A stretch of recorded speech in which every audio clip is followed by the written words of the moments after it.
hustle. Baseball. The game lives here.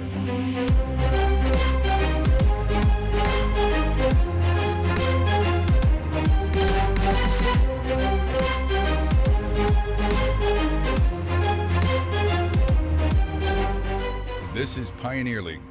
Watch on Home Team Network.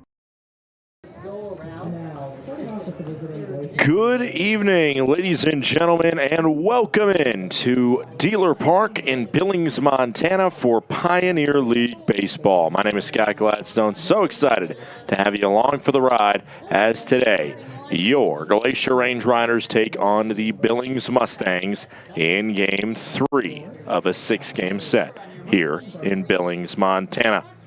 Not only are we celebrating another day where we get to watch some Range Rider baseball, but also today is a crucial 5-year anniversary as the Range Riders have the opportunity to celebrate exactly 5 years ago today that the initial ball got rolling into motion for the Range Riders. They officially got approved for Pioneer League action today, August 13th, 5 years ago. A few days later, the public announcement was made on August 16th, and so not only are we playing some baseball, but we are celebrating a milestone of 5 years in these Range Riders' 5th season of action since baseball initially was approved to come to the Flathead Valley 1,826 days ago.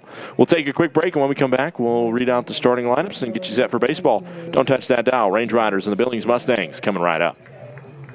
Glacier Bank Park is just so beautiful. The absolutely stunning views, the facility that we have, we're just very fortunate. This is a place where people can gather throughout the community. The location of the park itself is centrally located within the valley, and as such, it keeps everybody coming from all the different municipalities throughout the valley, and really it's just a hub for the community to meet. My favorite thing about coming to the ball field is seeing old friends, seeing the beautiful complex, and the staff, how friendly they are. They greet us with friendliness, and the seats are awesome. We also get to connect with folks as far away as Boston that are here on vacation that actually want to come to a ballpark because I talk them into it because that's how special it is. So we come to socialize. We love our group and we just have a really good time. Of course, we like watching the game too.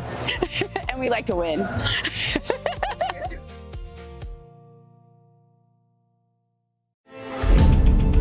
Numbness and tingling in the hand can make you lose your grip. Hi, I'm Dr. Nate Vogel. I'm an orthopedic surgeon and hand specialist here at Logan Health. Repetitive actions can lead to a condition called carpal tunnel. Left untreated, these symptoms can interfere with your daily life. Our fellowship-trained hand surgeons offer patient-specific care to help you regain control. Here's to getting a grip on life.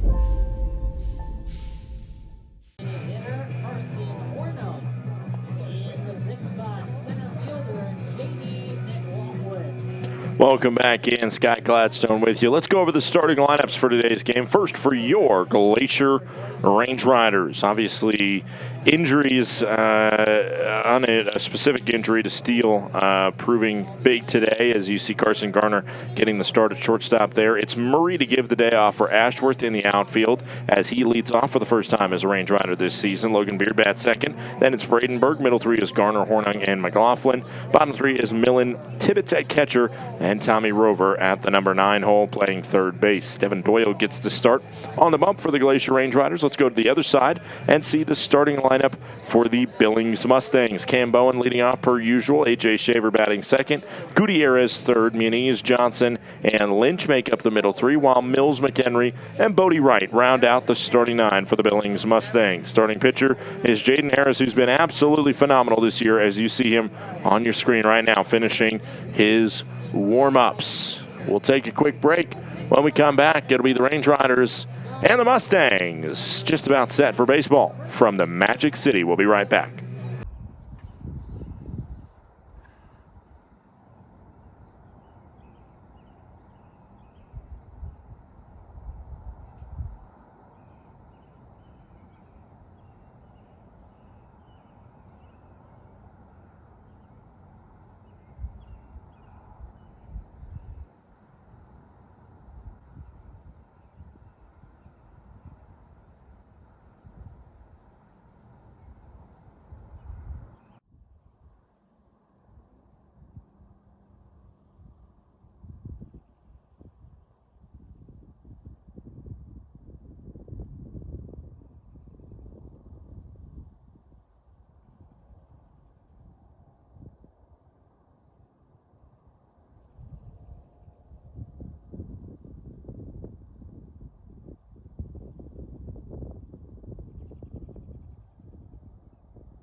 This is Johns Manville, built on experience, guided by people who believe every detail matters.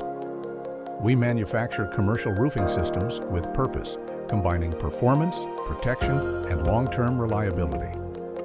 From the science behind our products to the trust earned on every job, we focus on what lasts and what comes next. Steady leadership, proven performance. Johns Manville Commercial Roofing Systems. Welcome back in. Scott Gladstone with you as we are just about ready to get the Billings Mustangs read out onto the field and get this ball game started. Home plate umpire tonight is Rob Minter. Mike Blanchard over at first. Frank Flugrat is the third base umpire. Give you an update from yesterday. If you didn't see on the Range Rider social media, I left you with the sentiment of what I was being told, which was that we would continue the game that was paused with 2 outs in the top of the 9th inning. That's what I was told, so that's what I told you. And it's not my job to, object to what I was being told. It seemed like it had already been discussed. Turns out there were still discussions to be had, but it was officially called for the night. It was pouring rain. It was absolutely insanity. But there were still discussions to be made, specifically from the Range Rider side of things, who said, wait a minute, that's not how things are typically done. If the game's past 5 innings, and it's specifically if it's not a close game, then you call the game and you say it's final at the end of 8. And that is what the umpiring crew in the league office eventually came down with. Final score, Range Riders 7 and Billings 1 after 8 innings, 8 full innings of play. Final score, Range Riders got the win, 7-1. Billings, on the other side, the loss doesn't hurt them a ton, but the thing that they're focusing on is this interesting tradition going on there. We playing bocce ball? I think we are playing bocce ball over there.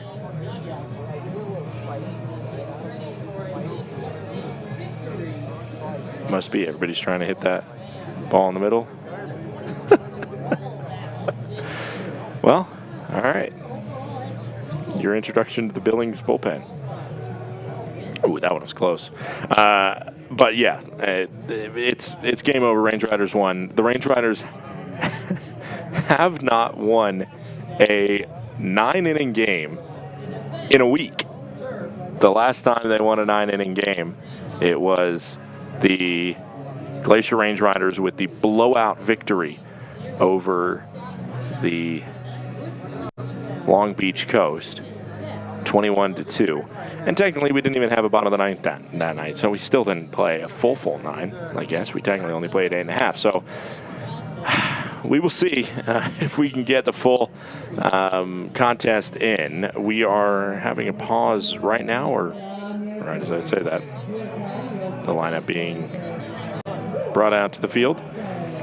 It's going to be an interesting one. I think we're going to get some scattered sprinkles here and there. Hopefully, lightning stays away. Obviously, that's the thing that can really bang a game. But as of right now, air feels like it's threatening rain, but there has not been any. We'll send it down to the field now for our national anthem, sang live in the stadium. Oh, see, can you see by the dawn's early light what so proudly we hailed at the twilight's last gleaming, whose bright stripes and bright stars through the perilous fight o'er the ramparts we watched were so gallantly streaming, and the rockets' red glare, the bombs bursting in air, gave proof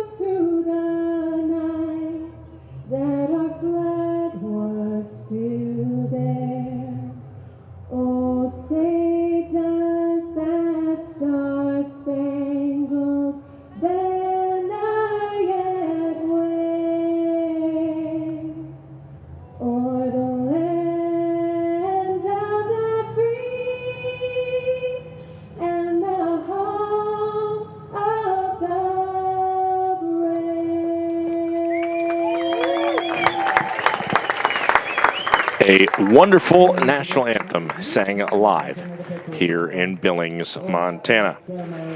Glacier Range Riders, Billings Mustangs. Let's go over the defense for the Mustangs today, as it's Charlie Muniz behind the plate as the catcher once again for Billings. Justin Johnson over at third base. Cam Bowen is the shortstop. John McHenry at second. Pat Mills is over at first base. The outfield from left to right is Bodie Wright, as well as A.J. Shaver and Gutierrez in right field. Had a ceremonial first pitch there to get out of the way, and now we can officially introduce you to Jaden Harris, the starting pitcher of this Billings Mustang squad. Harris finished his collegiate career with Brigham Young University, BYU. Went 2-7 and had an 8.26 ERA in 17 games of his senior season. Those are not overpowering stats. His stats in the career before that, with 3 years at the University of Utah, was a 7-9 record and a 7.31 ERA. Doesn't necessarily pop off the page. However, it was a splash onto the scene for him with the Mustangs last year, a 2.08 ERA in 4 starts, 6 total games. And this year he has continued to play phenomenally, a 5.06 ERA, 4 wins, 1 loss. The Range Riders have been shut down by him this year. He has allowed 1 earned run in 10 2/3 innings versus Glacier, 2 runs in total. And so this is going to be a delicate situation for the Range Riders to try and get through on a guy that at home pitches considerably better than when he's on the road. And in total, he has an ERA of 1.31 versus the Glacier Range Riders. That is in 5 career starts. I think one of those was actually out of the pen. But over 20 innings of work versus Glacier, and he has a 1.31 ERA. That is not a small sample size. This is the Glacier Range Riders trying to be able to do what they did to Garcia on Tuesday night and break through on a starter who has had their number. And maybe ignorance is bliss in this scenario, and that's exactly what they can get with Casey Murray, who steps up. And in only his 3rd game as a Glacier Range Rider, he'll know nothing about that history versus Harris, at least nothing beyond what has been told to him. The first pitch will come in. And we are underway with a tapper. Cam Bowen, the throw to first. Out at first.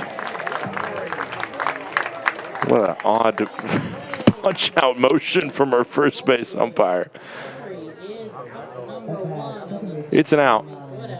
We're underway, 6:39 p.m., way late here at Dealer Park. They're usually way on time. I don't know what was going on. 70 degrees and scattered showers expected throughout today's game. What? The first base umpire not doing us any favors there. I mean, I think it was clearly going to be into an out call, but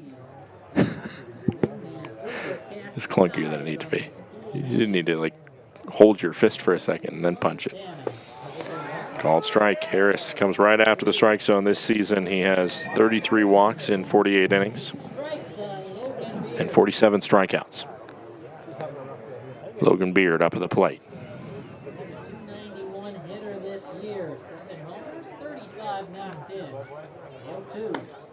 Ball outside. 1-2.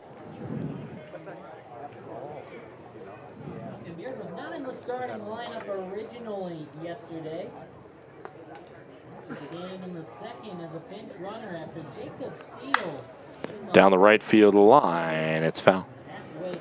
Logan Beard, man, he has been absolutely phenomenal.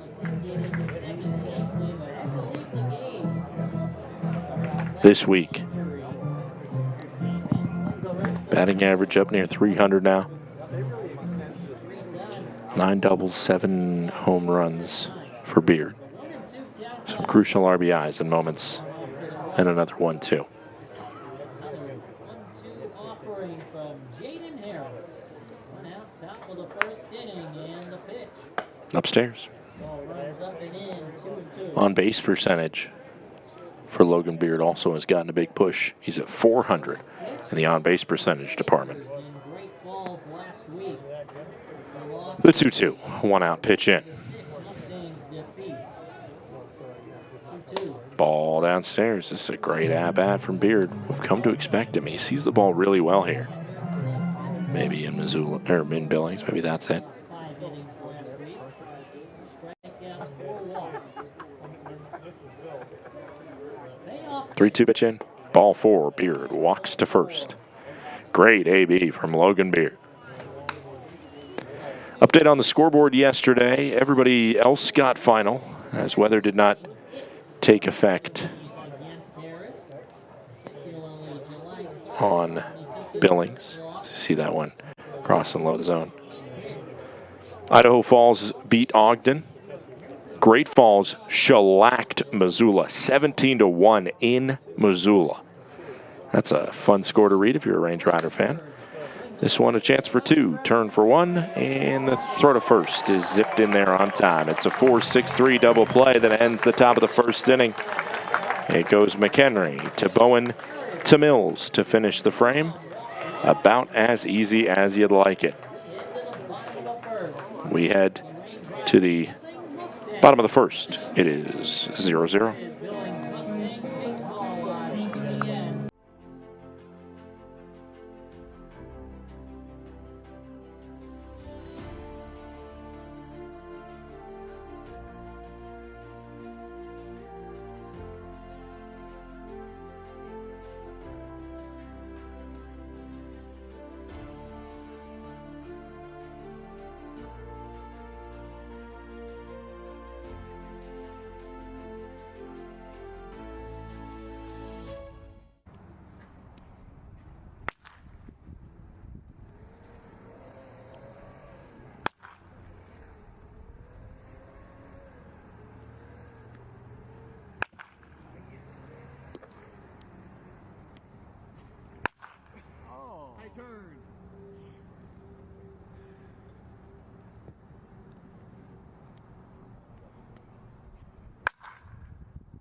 Welcome to Magoo & Company, a third-generation family-owned business nestled in the heart of downtown Whitefish. We offer a dazzling array of diamonds, ethically sourced Montana sapphires, and captivating custom designs that capture the essence of Montana's natural beauty. From jewelry design and appraisals to cleaning, repairs, and gemologist consulting, your satisfaction is our priority. Experience the magic of Magoo & Company and discover the perfect piece to celebrate life's special moments. Let's go over the defensive alignment for the Glacier Range Riders here. It is behind the plate.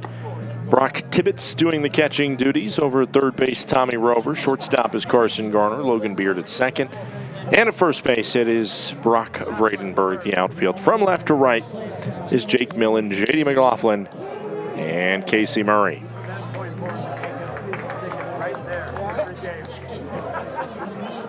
Starting pitcher for the Glacier Range Riders, earning his first professional start, his second professional outing. It's Devin Doyle. First pitch misses. Count goes to 1-0 on Cam Bowen. Doyle, just one inning or one appearance, 2 2/3 innings pitched. He allowed 2 runs in that time. Last week versus Long Beach, very good offense. This one out towards center. J.D. McLaughlin. He went back, he went forward, he went back. In the end, he probably had a net total of 0 feet. Either way, it was pretty much right where he was. Good scouting report on Cam Bowen, because he was pinned to the ground there and didn't have to move to make that grab. A.J. Shaver steps up. Tall task for Doyle to go up against in his first start as he slots that one ball, apparently. Average for the Mustangs center fielder, 16 homers and a team-leading 99 runs batted in. Devin Doyle finished his collegiate career as that one's also a ball. 2-0. Finished his collegiate career at Grand View University in Des Moines, Iowa. NAIA school.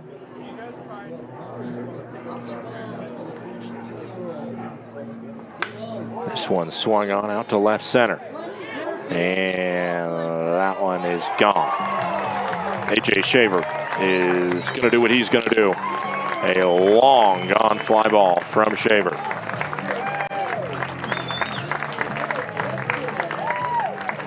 th home run of the season, RBI number 100 for A.J. Shaver.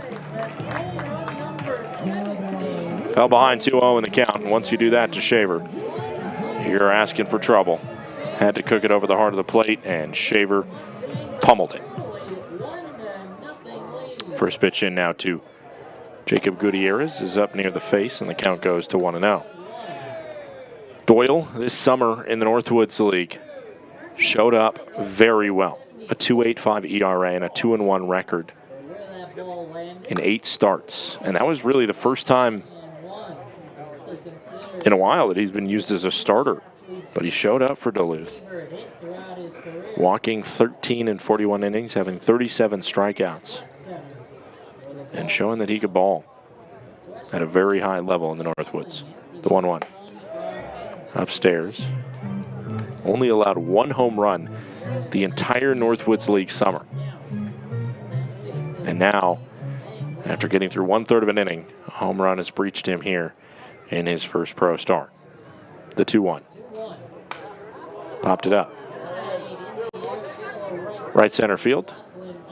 J.D. McLaughlin calls off the right fielder Murray, and that's out number 2. Charlie Muniz now stepping up. Muniz has hit 4 home runs versus the Glacier Range Riders this season. None of them he's pulled. He's hit 3 to center and 1 to right.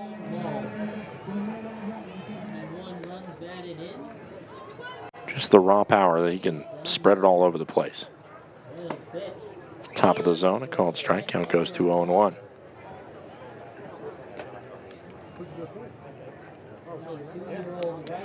Doyle, obviously, with this only being his 2nd career appearance. It is his first time playing the Mustangs.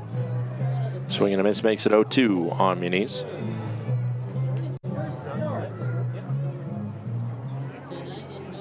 The 0-2, 2-out pitch coming home. That's a good waste pitch on 0-2. Previously pitched in the Northwoods League, the Duluth Huskies. The 1-2. Out towards left field, falling for a base knock. Muniz, a smooth swing to get him aboard with 2 outs. Justin Johnson, and now stepping in. Johnson, batting average coming into the series was pretty solid, but he struggled the past couple nights, the first 2 games against Glacier. Batting average is at 300 now since joining the Mustangs. Muniz not a threat to steal over there on first as Johnson tries to give it a ride and swings and misses. Did not finish reading you the scoreboard from last night. Idaho Falls over Ogden, Great Falls over Missoula big. Boise beats Red Pocket by 12. Modesto blows out Oakland. And Long Beach an 8-5 win over Yuba Sutter. There's a ball outside. Count goes to 1-1. Yuba Sutter came up with a win in the opener of that series, but the coast bouncing back. Tonight we already have a postponement as Idaho Falls at Ogden will not be played this evening. Count goes to 2-1. Presumably rain in northern Utah.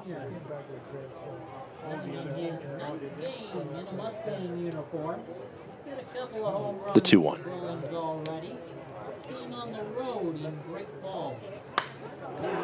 This one out towards right center field. And it's gone. And that's why you signed Justin Johnson. That's what he can do on Oppo Blast. Heading out towards right center field, the 2nd home run of the inning. And it is now 3-0 Billings.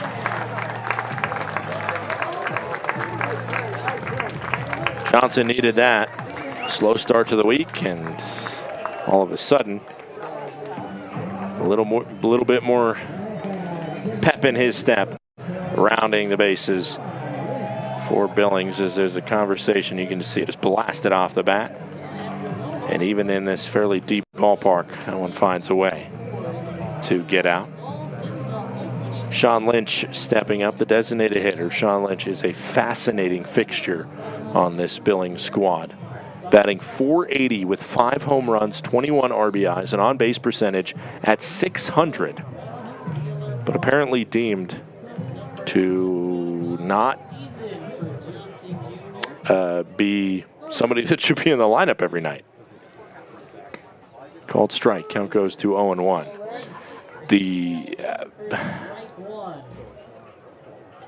I just don't understand it at this point. Swing and a miss. When we've seen him, he's produced, gotten hit after hit against the Range Riders, and I mean, so is clearly all of his other outings. And it just seems like there's got to be a way for him to start every night the way he's playing. But, of course, as I say that, it's a 3-pitch strikeout. Good morning, good afternoon, and good night. But goodbye to 2 baseballs. It is 3-0 as we head to the second. Billings leads.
Welcome back in. Let's look at the PBL standings as they sit right now. I just talked to you about some of the scoreboards, and look at this second half run by Modesto. Just absolutely bonkers from the Roadsters, sitting at top of 25-1. And on the flip side, Red Pocket is 1-25. They are losers of 21 straight games, while Modesto has won 16 in a row. Glacier Range Riders 8-18, but their overall record is certainly going to pay more of a factor going forward than their second half record, as they're likely out of it in the second half. But those are the look at the PBL standings. Where they stand right now is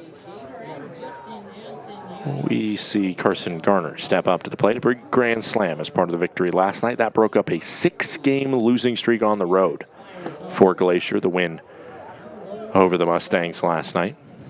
And that's really where the difference has been in this second half. The Range Riders have tremendously struggled on the road. In their first 12 games away from home, the Range Riders were 1-11 in this second half.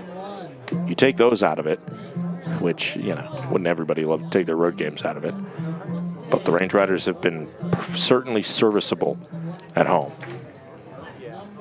Not the case away from Glacier Bank Park. Trying to change that tune here in Dealer. But the Range Riders have been okay this year. They won the first series they played here and have won 7 out of 17 total games against Billings. This one hit on the ground hard and through into left field. Hard hit single by Garner puts him aboard with nobody out. Range Riders with a win also move to 8-4. on Wednesdays.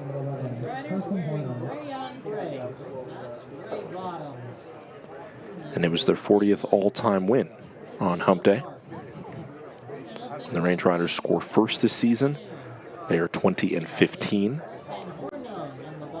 Compared to when the opponent scores first, the Range Riders are 16-22. Called strike into Carson Hornung, designated hitter. Hornung serving as the designated hitter for the second consecutive ball game. No one pitch. Sky high by Hornung. Foul ball out of play. Last night the DH had a couple of doubles. He was 2 for 4. Biggest indicator of the wins, or a possible win for the Glacier Range Riders, and this is strikingly obvious. But last year, they kind of got bailed out. I mean, when the Range Riders scored 3 or less runs last year, the Range Riders still had 8 wins, which is really impressive to get 8 victories when your offense only scores 3, 2, 1. Or technically you can win with 0 runs. There's a wild pitch to put Garner in scoring position. Range Riders lost a game when they allowed 0 runs once. Let's take a look back at it. Clinched the bat by Hornung and then Muniz. All he could do is watch that one fly away from it. Only 2 strikes on Carson Hornung. Staying right here. Range Riders are 10 games over 500 when they score 4 or more this season, and they are 1-11 when they score 3 or less. This is a foul ball. So that crucial number, they're going to need at least 3 to have a chance in this one. That's only after 1 inning. 2 long balls getting the better of Doyle and the Range Riders. It's a ball and 2 strikes on Carson Hornung. Harris looks in for the pitch. Comes set. 1-2. Breaking ball. Bluff, did he go? No. That's the correct call. Good on our third base umpire for not being baited into it by the fans, because they wanted it there, but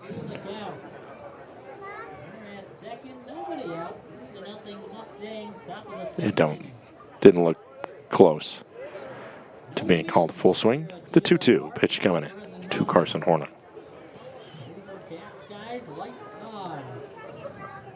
Step off. Garner back into second base.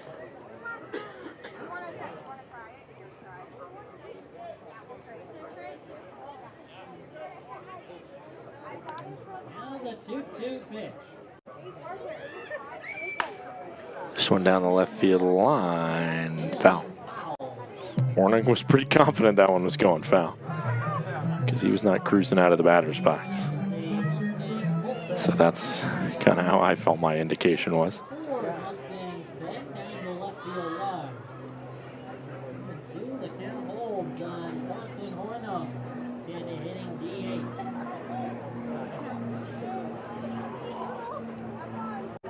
Pitch from Harris. Above the zone. It's a full count.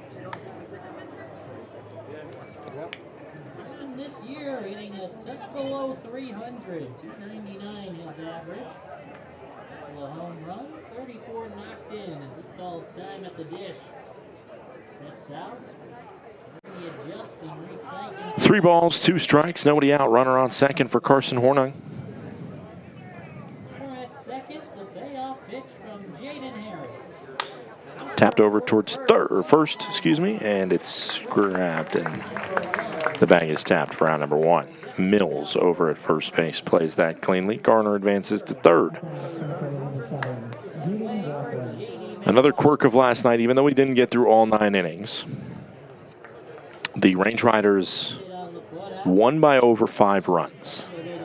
And that was, as I crunch some numbers here, I believe the 37th game for Glacier that was separated by 5 or more runs, either a 5-run plus win, a 5-run plus. Oh, they said that he swung through on that one. I just think it was a strike.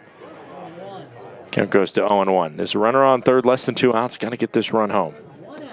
But yes, that is, last night was the 37th Glacier Range Rider game decided by 5 or more runs. As this one hit on the ground. And a bobble by McHenry recovers. It's an RBI ground out. Range Riders will not be shut out on this Thursday evening. Garner scores. It is 3-1 with 2 outs on the scoreboard now. Jake Millen stepping up. So the Range Riders have 37 games decided by 5 or more runs this year. They have 19 losses by 5 or more runs this year. How many games all of last year were decided by 5 or more runs? 19. We played a lot of close ones last year. That is a painfully low number. While it is more difficult sometimes to broadcast in a game that's separated, is this one out towards left center field? Does it have wheels on it? Looking up, it's off the base of the wall.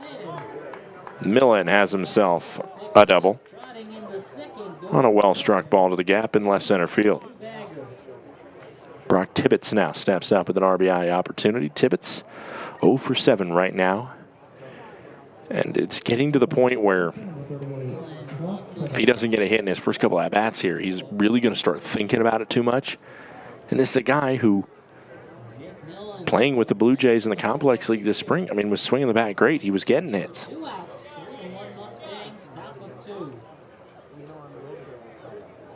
So now just trying to find that confidence again. After playing on the other side of the country from the Complex League. Count goes to 0-1, 2 outs, top of the second inning.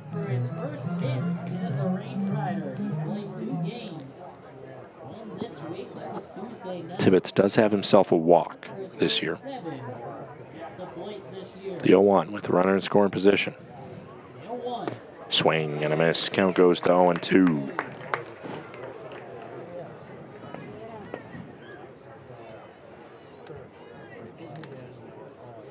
Tibbetts was playing in the Toronto Blue Jays organization. Number 2 joining the Range Riders. The 0-2 pitch in. Fouled off. Good job to stay alive. That one was offered over the plate. Holds on the Glacier catcher. 3-1 Mustangs are in the top of the second inning from Dealer Park. 0-2 once more.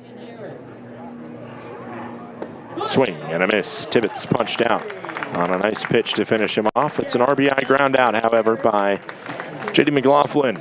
That brings home the Range Riders' first run of the contest. Carson Garner scores 3-1 as we head to the bottom of the second.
In 1858, one man's ingenuity sparked a legacy.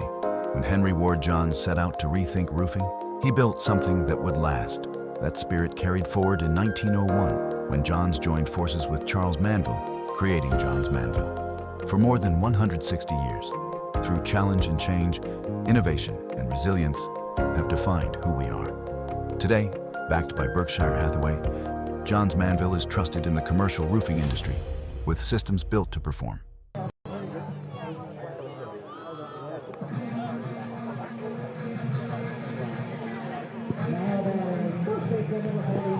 Patrick Mills leads off the bottom of the second inning.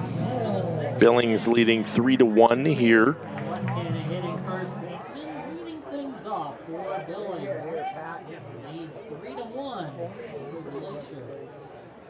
As the first pitch misses outside, the count goes to 1-0. As Devin Doyle would love to settle in a little bit.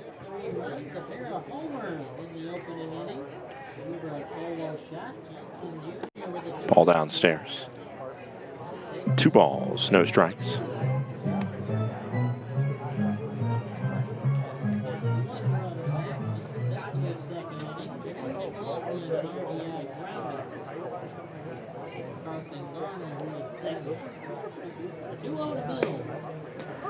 Called strike into Mills.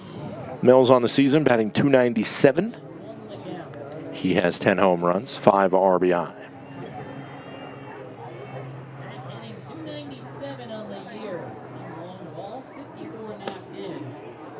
Ball 3.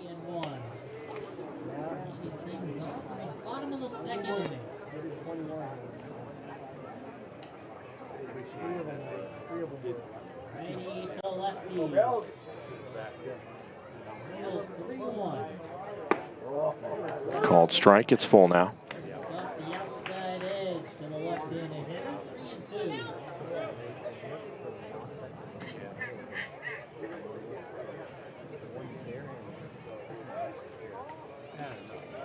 The 3-2, no out pitch. Fouled off. That one looked like it was going to be inside.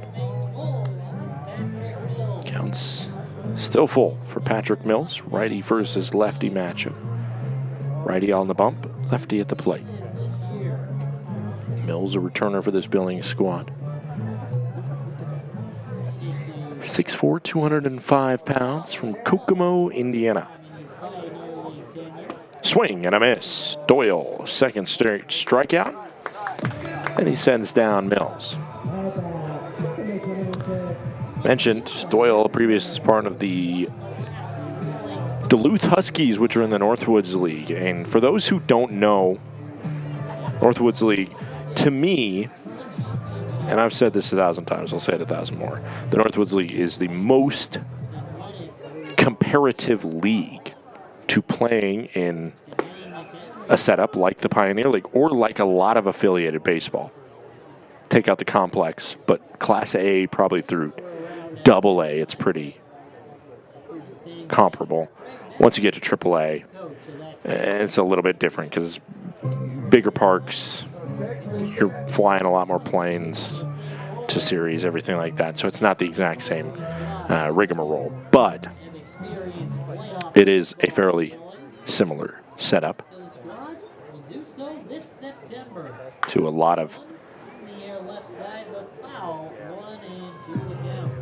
professional baseball opportunity. Yeah, that's why I think it's really crucial for the players that have that experience to just know, because playing professional baseball is not just about what's in front of you on the field and being able to handle the batter in front of you or the pitcher you're facing or making the plays or whatever. As this one popped up sky high, Tommy Rover just on the foul warning track makes the grab, out number 2. But the Northwoods League has been around since 1994. They have teams all over the place. I'll go over that in a second, but they have over 400 former players that have made it to the MLB. Definitely some names you might have heard of, like Max Scherzer and Chris Sale, both pitching in the Northwoods League. There's that one, called the ball, missed somewhere. 1-0. Marcus Simeon, Curtis Granderson, Ben Zobrist, Matt Chapman, Brandon Crawford, Pete Alonso, as well as Nico Horner. All former Northwoods League guys. That one called the ball as well. It's 2-0. This is Bodie right up at the plate.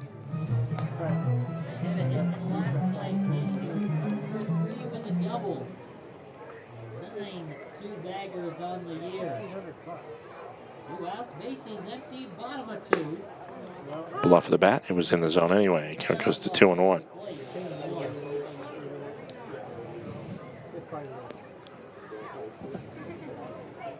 Bodie hitting .303 this season. In the zone, it's 2-2. 2 balls, 2 strikes, 2 outs. Cool thing about the Northwoods League is they also added a softball branch in 2024, I believe.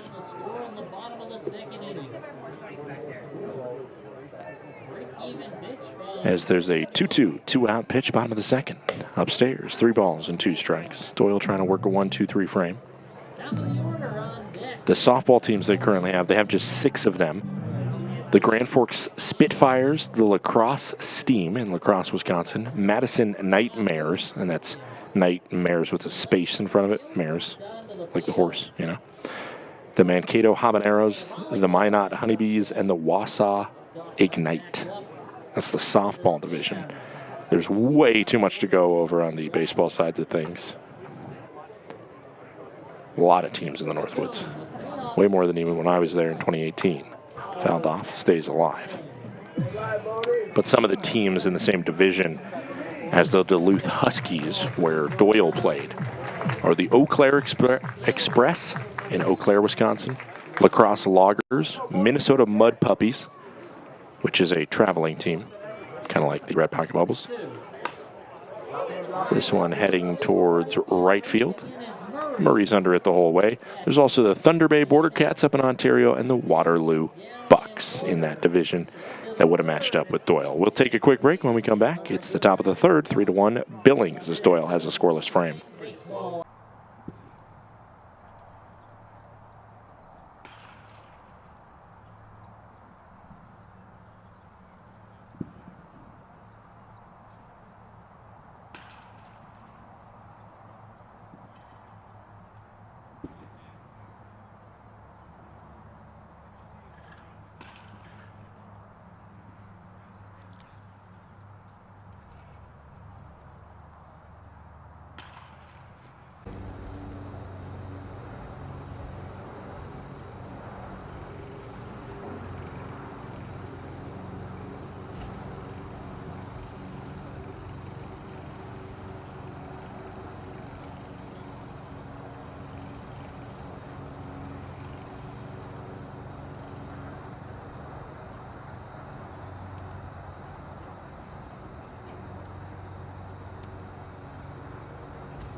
Welcome back in. Obviously, Billings, Montana, one of the only stadiums really in a lot of minor league baseball that you can go 360 all the way. That is left field out there where you can sit at their beer rail and take in a game and play with a volleyball back there, whatever it may be.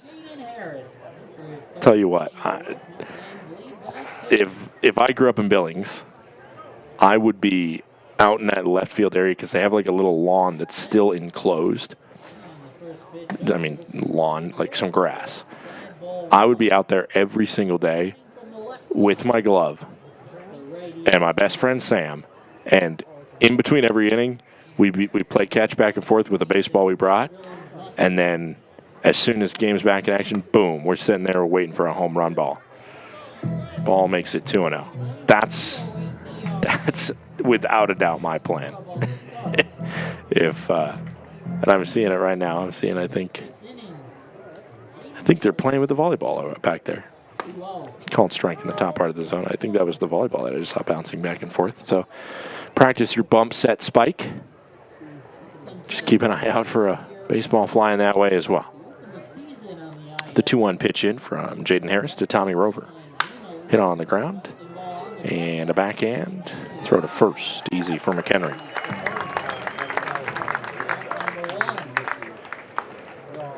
Flip over the lineup card. Casey Murray step into the plate. Murray coming into today with a small sample size of just 8 ABs, batting to 375. Now he's 3 for 9. That's a clean 333. Even I can do that math. I can do the next math, too. He's either going to be batting 300 or 400 after this at-bat. If it is an at-bat. If it's a plate appearance, we'll get there when we get there. Ball upstairs. Goes to 1-0. Earlier in the broadcast that Mustangs won each of the first 7 starts that Harris made. Murray, a wiggle of the hips, prepares to receive. Hit on the ground, and he's batting 400 on the year. Toss the ball back in. It's a single for Casey Murray. Man, what a weapon he's going to be to continue to add to this lineup. Either batting in the 2 spot behind Kyle Ashworth, or you bat him at that second leadoff spot down at the 9 part of the lineup. I mean, either way, man, wherever you put him, you'll appreciate what he can bring. Just puts good hits on it, makes contact, gives himself a chance.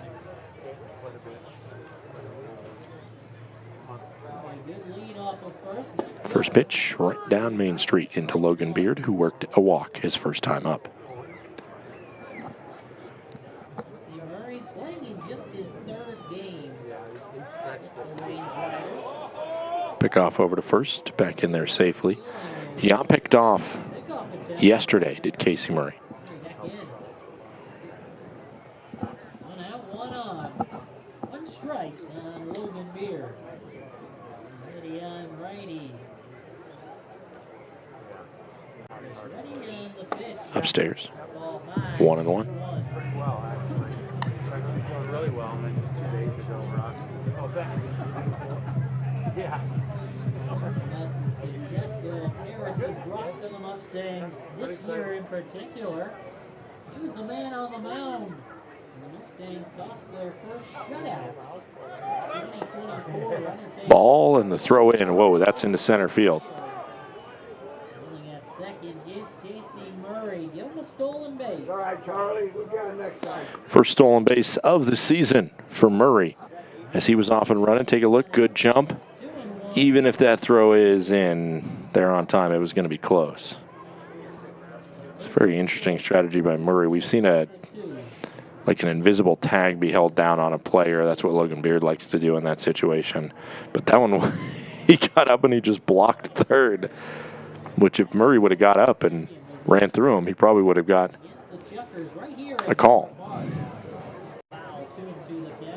Count goes to 2-2 after a foul ball, so Murray has a stolen base. I mentioned Murray, somebody that the Range Riders identify as a steal threat, despite the fact that his numbers of stolen bases weren't high, similar to the Alex Fernandez situation where he just had a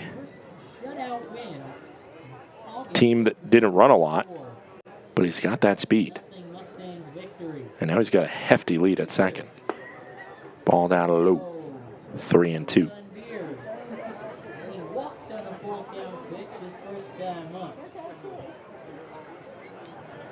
Second, 1 out, top of 3. Mustangs lead it 3-1. 3-2 delivery. Ball 4. Beard works another walk.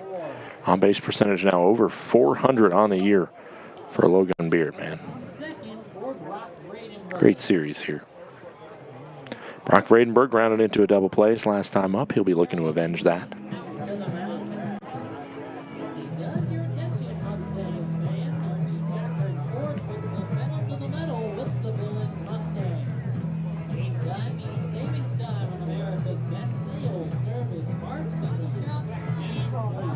Conversation on the bump right now between Harris and Muniz.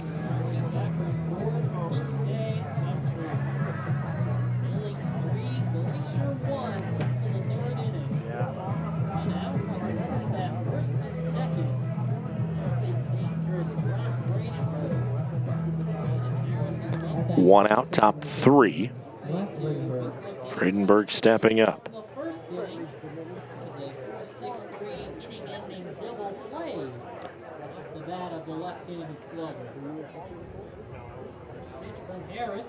First pitch inside. Count goes to 1-0.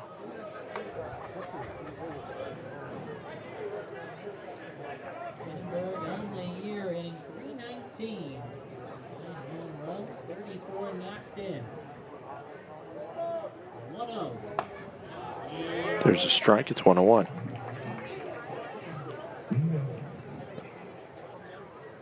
Three to 1, Range Riders trail the Billings Mustangs. 2 first-inning home runs by Billings has them in front. Can Bradenburg come through with a big hit? Fouled off. Count goes to 1-2.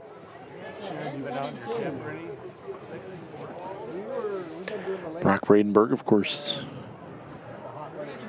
East Lansing, where he spent many years. For Michigan State. Many is maybe an exaggeration. A couple years for Sparty. The 1-2. Outside. 2 balls and 2 strikes. Michigan State football gets going soon here. They're in fall practice already. It's Friday, September 4th. Their home opener. They will host the Toledo Rockets. Ball 3. Great at bat here by the Range Rider lefty. First big game for Michigan State won't come until September 19th when they head to South Bend to take on Notre Dame. Ooh, that's going to be a fun one. Ball 4. Bradenburg walks. Ball 4. The back walks, and now the bases are loaded. For last night's error. Bradenburg has a really funny way that he flicks his bat when he gets walks, and he does it every time. It's very systematic. And even like, at Glacier Bank Park, obviously he's batting on the left side, and he's facing towards the Range Rider dugout.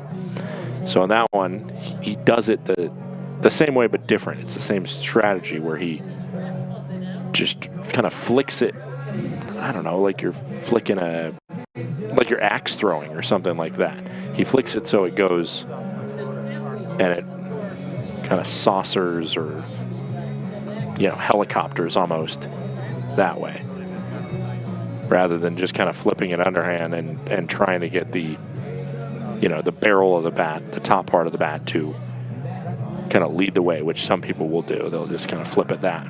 But he has a very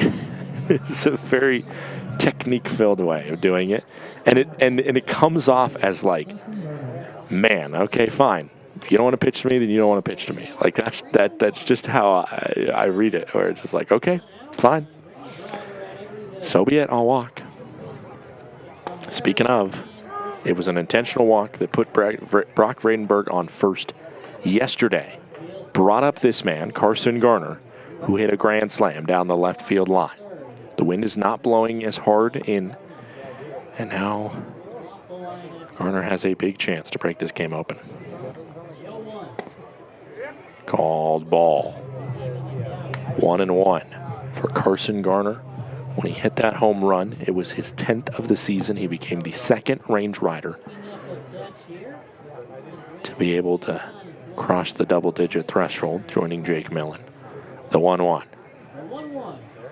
Fouled back. 1-2. He was timed up correctly, just couldn't barrel that one. Garner, goal at the beginning of the season was to try and be able to go 20-20, get 20 home runs, 20 steals. Certainly, if he gets a flurry of home runs, that's still in question. The steals, he's getting close. He's at 15 swipes. The 1-2.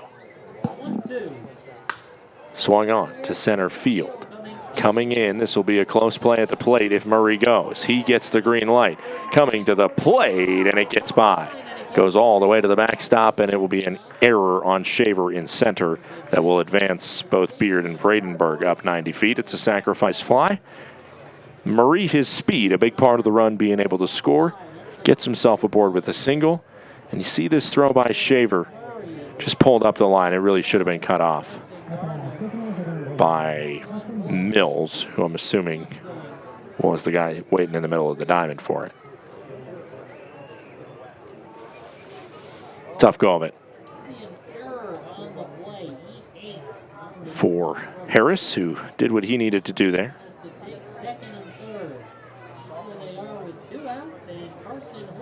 As this one into right field, a chance to score two now as Hornung has himself a base knock, and then it's slipped in right field. Hornung will head to second base, and he'll be in there safely. The error is proving fatal here because without that error by Shaver on the misthrow home, then there's not two in scoring position. And then the error by Gutierrez slipping and sliding out there in right field. As you see him, he just overran that ball, and I had to go back and get it. Hornung was savvy to be able to get to second base on it. Now he's in scoring position for J.D. McLaughlin.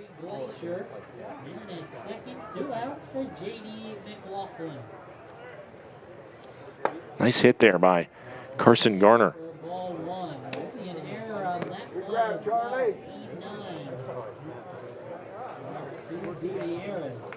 On the 2 RBI single by Hornung, and it is scored as an E9. 2 outfield errors this inning to give the Range Riders a 4-3 lead. This one lifted into right field. Gutierrez working over, and he makes the catch cleanly on that one. The Range Riders rally thanks to some base knocks, a sacrifice fly, and the first stolen base of the professional career of Casey Murray. How about it? 4-3. Range Riders have the lead in the top of the third. We head to the bottom half of the frame. Thinking about where to host your next office event? Book the indoor event space at Glacier Bank Park. With a capacity up to 145 people, our indoor event space is a flexible, year-round venue ideal for accommodating receptions, conferences, and holiday parties. The spacious layout boasts impressive stadium and mountain views, providing the perfect setting for guests to mingle, network, and celebrate. Book your office party today at glacierbankpark.com.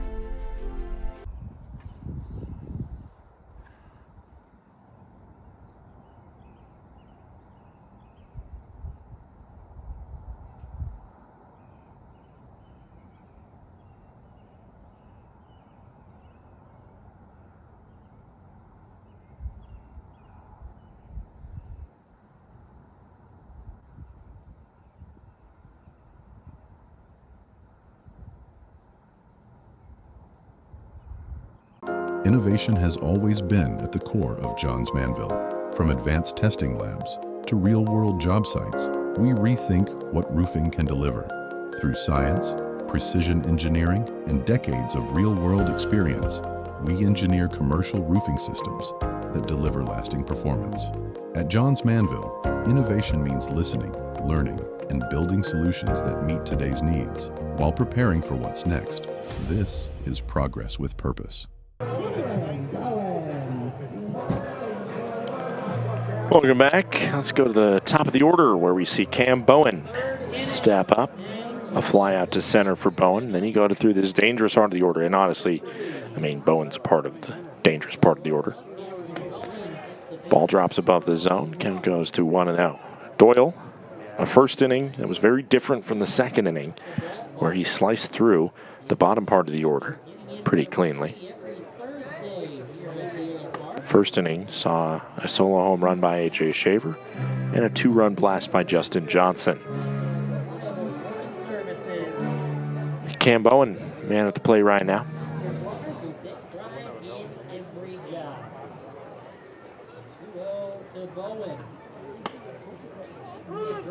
Called strike, 2-1. Sponsor of the Mustangs 2026 Kids Nights. This one towards left field. Backing up, getting to the track, it's a deep fly out. Jake Millen for a second was frozen. And then he went, oh no, and started to back up and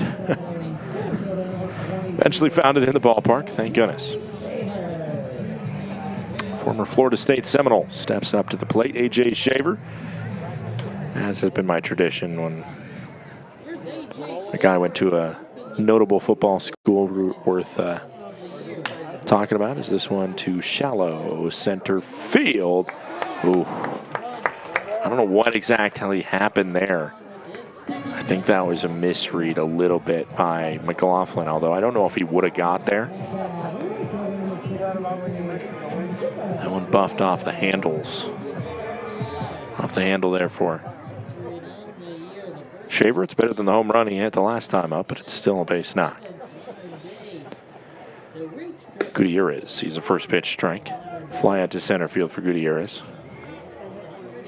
So now the former Florida State man, Shaver, over at first base, and those Seminoles open their season at home versus New Mexico State. The Aggies taking on the Seminoles. They'll have a pretty good one with SMU the next week, and then they go to Alabama on September 19th. I'm pretty neutral personally in terms of Alabama and Florida State, like a matchup there. You know, on the surface, usually I'd just root for the Alabama upset, basically. Because I think that was last year when Florida State beat Alabama to start the year, and then Florida State just tanked. Foul scrape. 1-2. But I'm even more so rooting for Florida State to beat Alabama because of the Kalen DeBoer situation. Former University of Washington Husky coach. That is now a head coach there at Alabama. This one hit on the ground. Beard's going to make the flip for one. They're going to throw it down to first, but it was never going to be an out. Gutierrez beats it out, and at least you wipe the speed of Shaver off the base paths. Good job by Beard to not freak out on that one and just ensure he got an accurate flip there to second base. 2 outs. Bottom of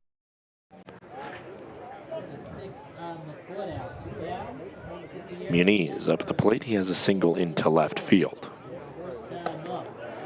Ball, 1-0. Bottom of the third inning from Dealer Park. Indiana righty, Royals 1-0. Called strike. Devin Doyle, speaking of college football, where he went to college at Grandview, they are known for being one of the NAIA powerhouses on the football field. And you might know that if you follow NAIA football, which you probably do in Montana. You probably have at least some pulse to it. This one, no, nice play. What a play by Beard. I thought that one was clean into the center field, but Beard using a lot of range to get that one, grabs it on the backhand and fires to first to get out Muniz easily.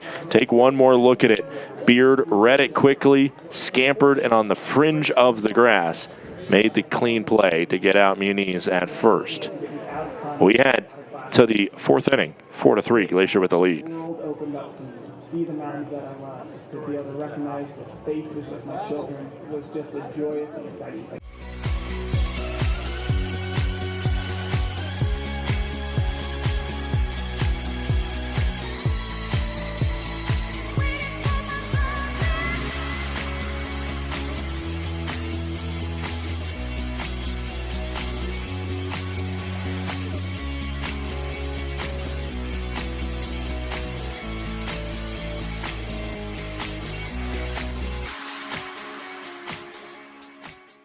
Welcome to Magoo & Company, a third-generation family-owned business nestled in the heart of downtown Whitefish. We offer a dazzling array of diamonds, ethically sourced Montana sapphires, and captivating custom designs that capture the essence of Montana's natural beauty.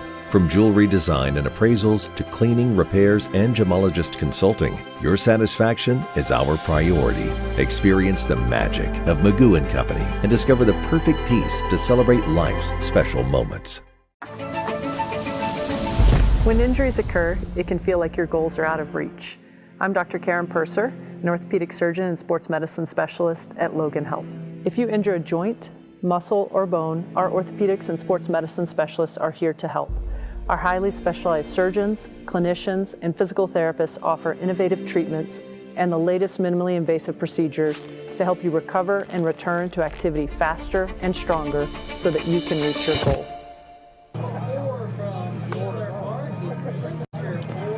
Welcome back in. Glacier Range Riders currently with a 4-3 lead here, top of the 4th inning.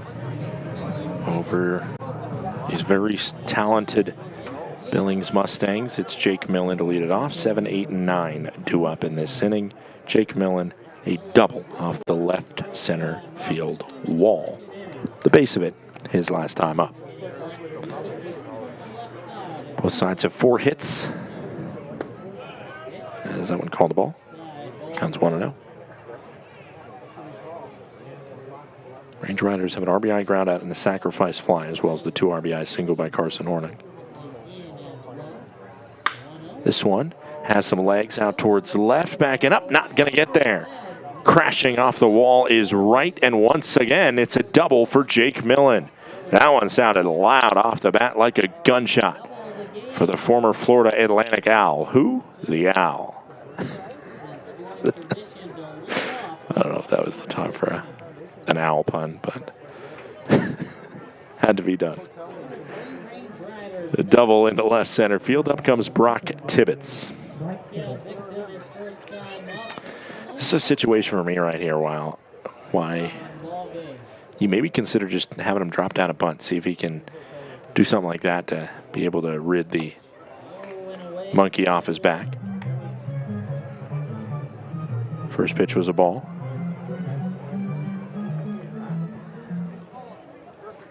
But also, if he gets a base hit here, you likely get an RBI from it, and that really makes you feel good. Gets you back on track.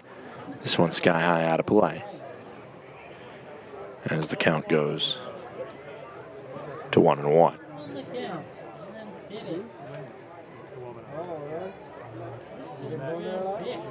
The Toronto Blue Jays back in 2024. Tell Zane I said hi next time. Okay, I will. 1-1. Ball outside. 2-1. Range Riders got the pressure right back on Harris. Next pitch that the right-hander throws will be his 60th fired today.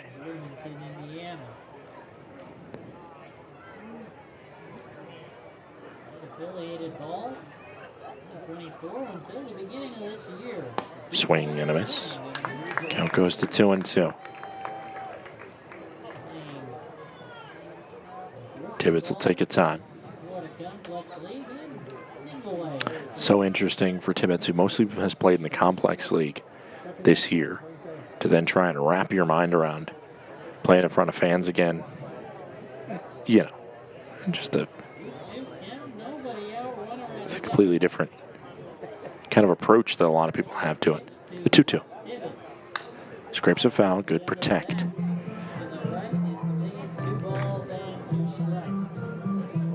Brock Tibbetts, former Indiana Hoosier. Of course, when we talk about college football, I would not have guessed a year ago, but here we are. You got to talk about the defending national champions. The 2-2 pitch into Tibbetts.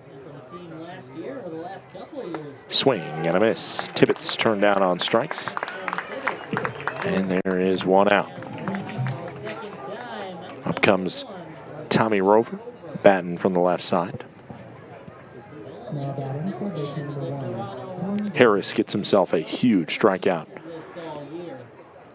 And I know Tibbetts isn't a sacrifice hit type guy. Honestly, I just looked at his numbers. He, after high school, has never dropped down a sacrifice bunt, which is staggering. So, yeah, it makes sense you're not going to ask him to do that. Clearly not his specialty.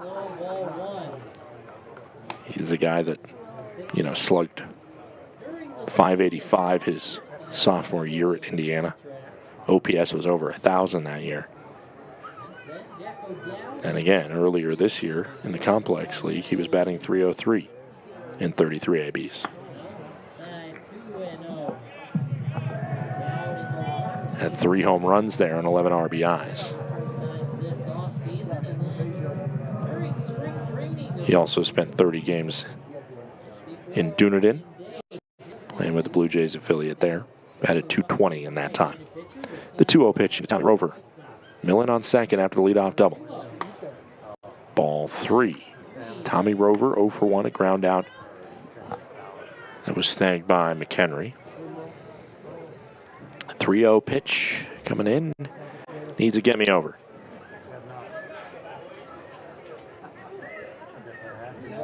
to Rover. And it's ball 4.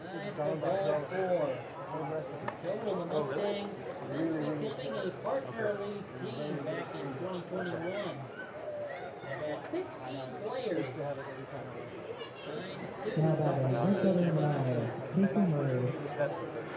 Casey Murray steps up, runners on first and second, 1 out. Riders have 2 on with 1 out. 4-3, Glacier in front, top of the 4th inning. Harris to Casey Murray. In the zone. Called strike. Count goes 2-0-1. 1-for-2, he singled and scored his last time. Turn 2, Mustangs. Let's go. Glacier leadoff man on this Thursday night. 10 facing Harris. 0-1 pitch into Murphy. Or Murray, excuse me. Fouled off. It's 0-2. Can Harris help himself out here with a second strikeout of the inning?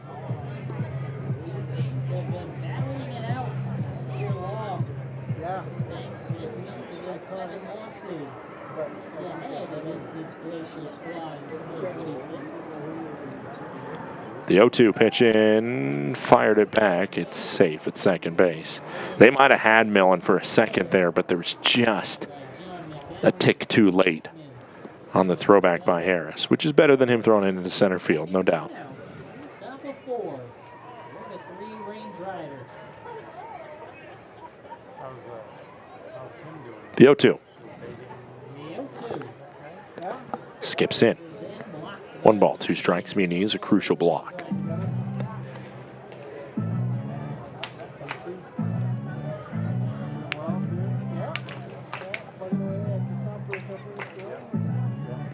One ball, 2 strikes, 1 out. Top of the 4th inning.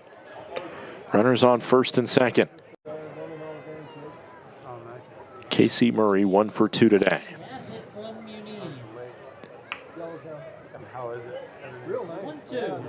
Ball outside. Great at bat for Murray.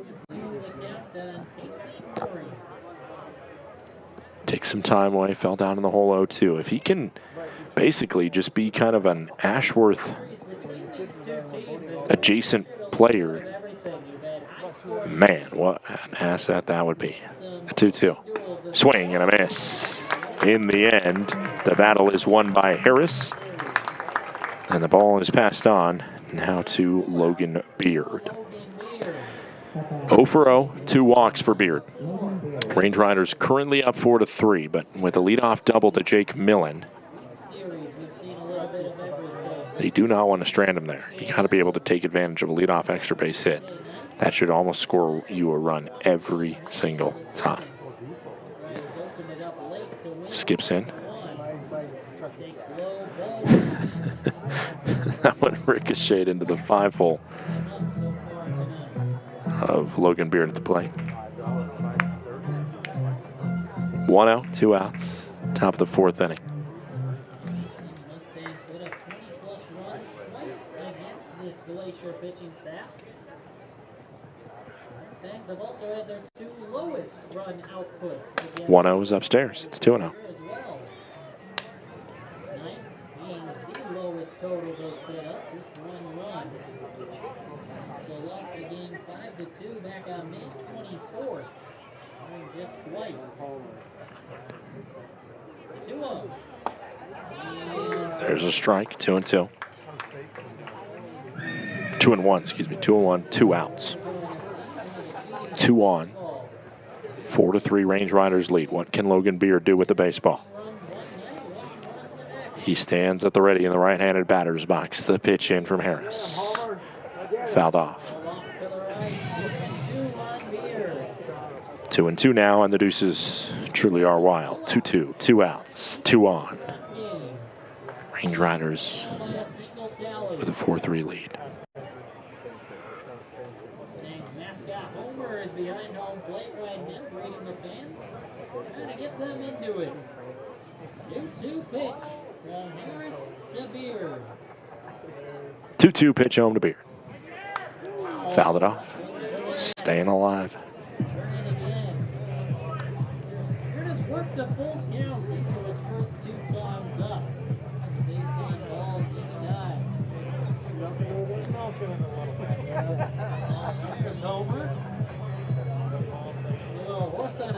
as well.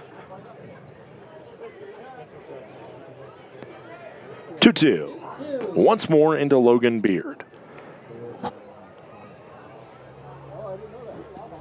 Up the middle. Got by. McHenry couldn't handle it. It was a funky one that was not how he saw it. It should be a base knock there for Logan Beard, and it's 5-3. Millen scores from second. Came off the bat, and this dirt of the Billings Mustangs, the infielders for the Range Riders, they'll often tell me it starts off pretty early in the game. It plays fairly well and everything like that, but it dries out pretty quick. And so it can provide the funky hops there because of that. And that might have been what happened to McHenry. Vredenberg then, he squeaks one just beyond the second baseman. Green light to send the runner home, and Rover scores. It's an RBI single from Brock Vredenberg, and the Range Riders now have a 6-3 lead. Based off two seeing eye singles, and oh boy, isn't it nice to see some seeing eye singles go your way for once if you're a Range Rider. Man. Didn't hit it hard, just put it where McHenry couldn't get to twice in a row. Beard goes first to third, and Muniz will come out and have a conversation. Last time up, Carson Garner had a sacrifice fly. He's 1 for 1 on the day. Range Riders now lead 6-3, top of the fourth, a 2-out rally here. Beard RBI single, Vredenberg RBI single, and now another run potentially 90 feet away. First pitch downstairs. And they're also extending the pitch count of Jaden Harris, who, as I look at it right now, 5 out of these 6 runs as earned. The Range Riders in total, in 20 2/3 innings against Harris, had scored 3 earned runs, period. Now they have 5 today. And 6 runs in total. Ball, and it's 2-0. For the first time in a long time, the Range Riders are finding success. For the first time ever. Not in a long time. First time ever, the Range Riders are finding success against Jaden Harris, the BYU right-hander, who has shut them down. Swing and a miss as Carson Garner wanted to punish that ball.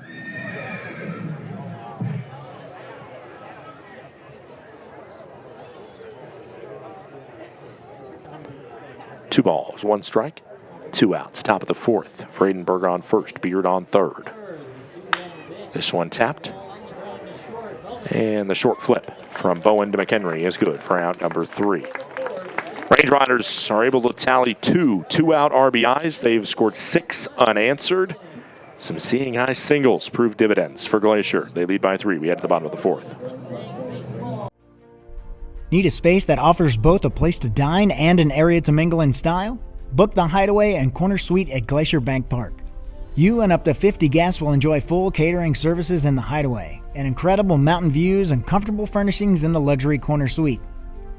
This versatile combination offers a space to dine and a place to relax, creating the perfect arrangement for guests looking to mingle, network, and celebrate. Book your office party today at glacierbankpark.com.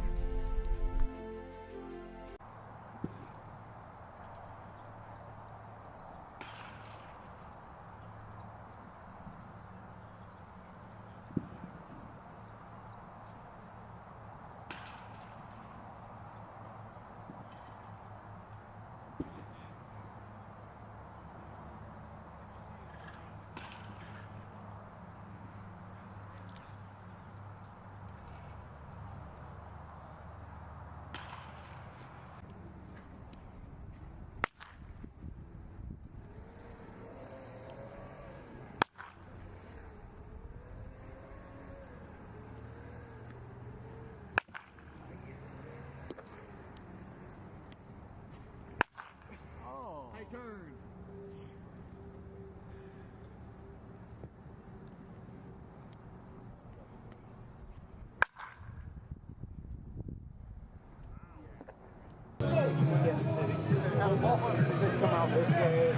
It's bottom of the fourth inning. Justin Johnson steps up to the plate.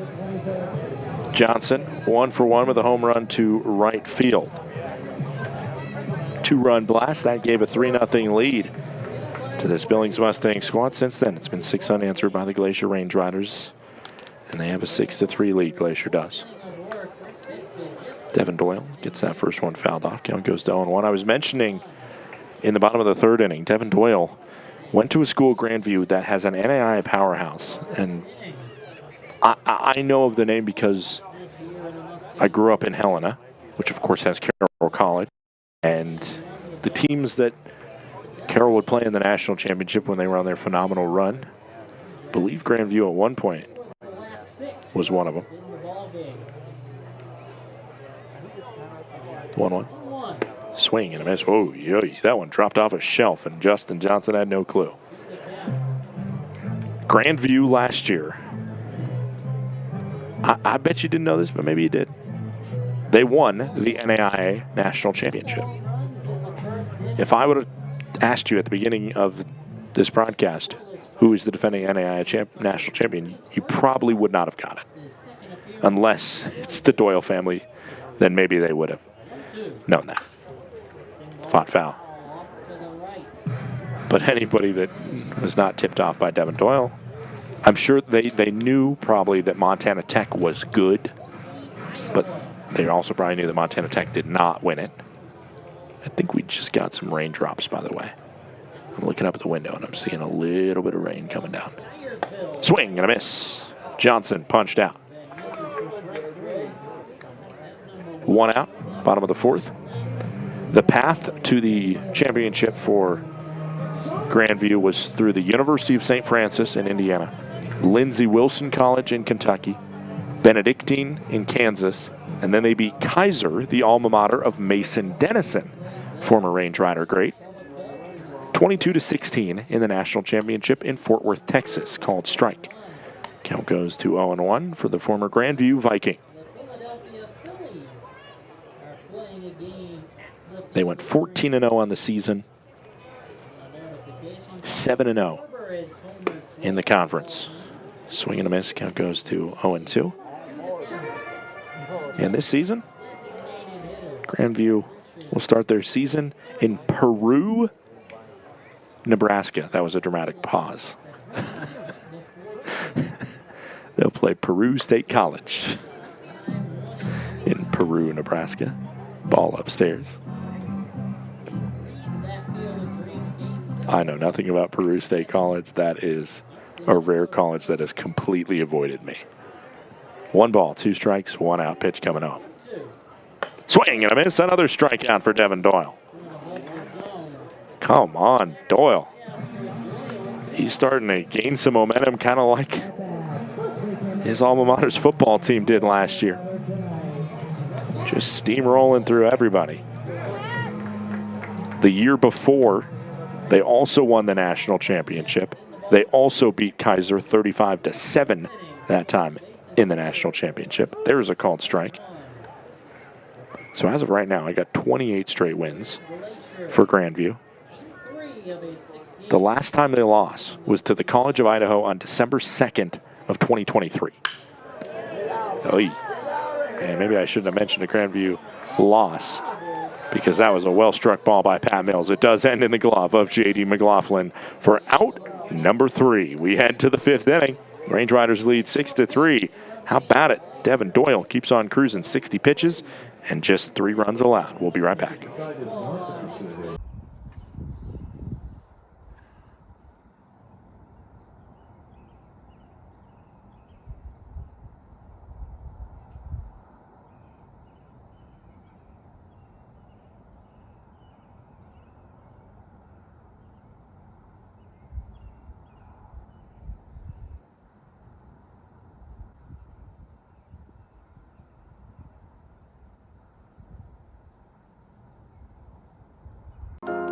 At Johns Manville, it's always been about people, the people who design the systems, the people who build them, and the people who depend on them to perform every day. That's why we approach commercial roofing with care, collaboration, and respect for what's at stake, because every roof protects more than a building. It protects people, livelihoods, and peace of mind. That's the responsibility we stand behind. Johns Manville Commercial Roofing Systems.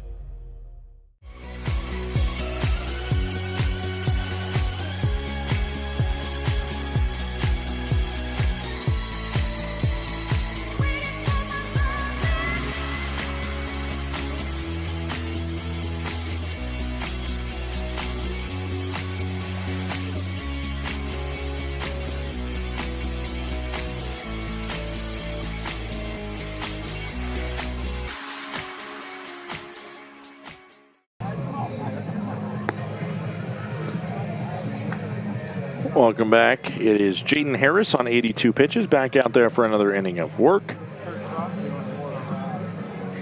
The Glacier Range Riders currently leading 6-3. Celebrating the 5-year anniversary of the Glacier Range Riders being approved as a PBL franchise today. August 13th, 2021. It was announced on August 16th of 2021. And obviously, here it is 5 years later. You can't necessarily say the rest is history because we're living the rest right now. And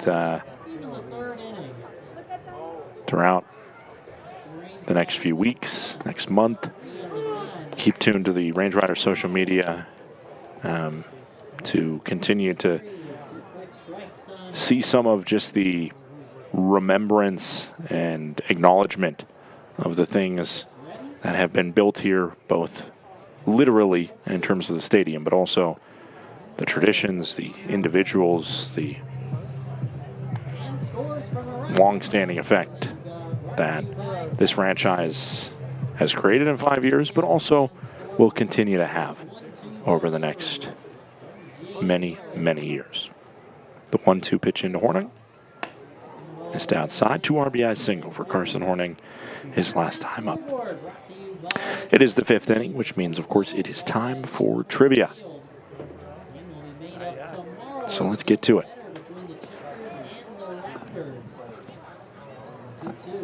Fouled off. Let's start easy. NFL, of course. You've heard of it. I'll ask you an NFL-related question.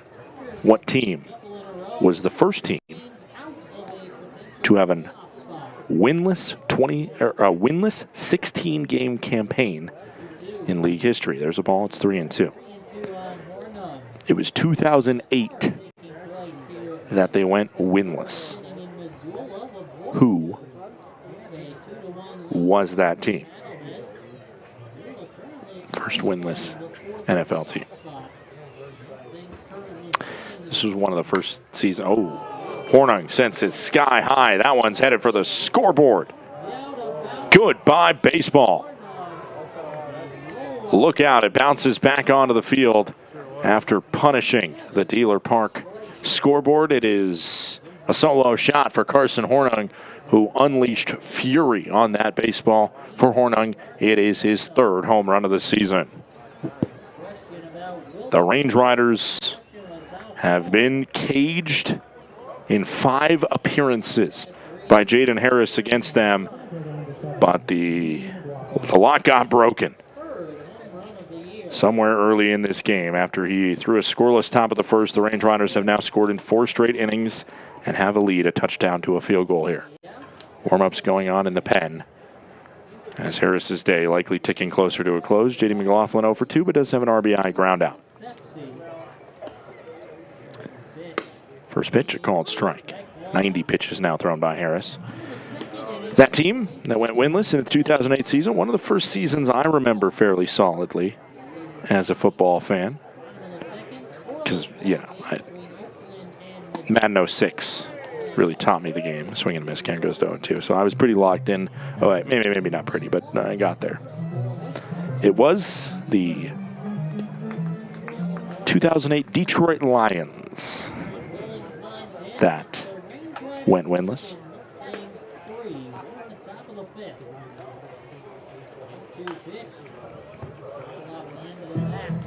All right. This one will be fun because this one's outside the, we're almost getting to ESPN the Ocho.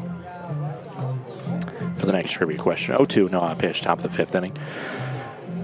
The first question, the first layer, is which everybody probably will get this one. What sport was the famous line, "Who do you think you are? I am"? What sport was that yelled in? This one hit on the ground towards Cam Bowen. Great grab by Bowen on a ball that didn't hop as much as I think he thought it would.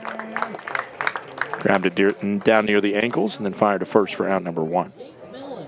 Jake Millen steps up. 2 doubles for Jake Millen.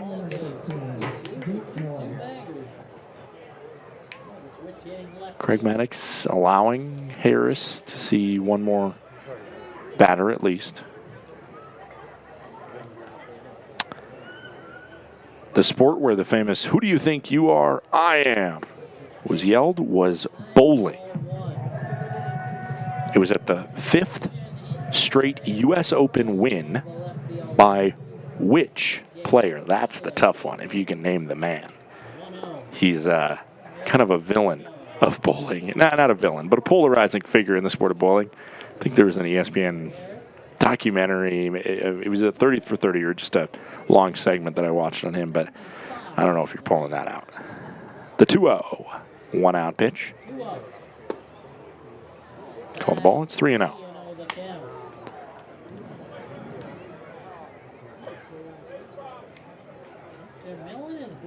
The name of the bowler was Pete Weber.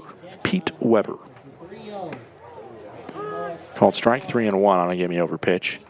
He was in North Brunswick, New Jersey. He won his 5th straight U.S. Open, February 2012, and then he delivered one of the most famous outbursts in the history of bowling. That's called strike inside. It's now full, 3-2. Jaden Harris's next pitch will be his 100th time taken by Jake Millen. Pete Weber, the bowler. Who do you think you are? I am. I mean, if you haven't seen it, look it up. It is an all-timer.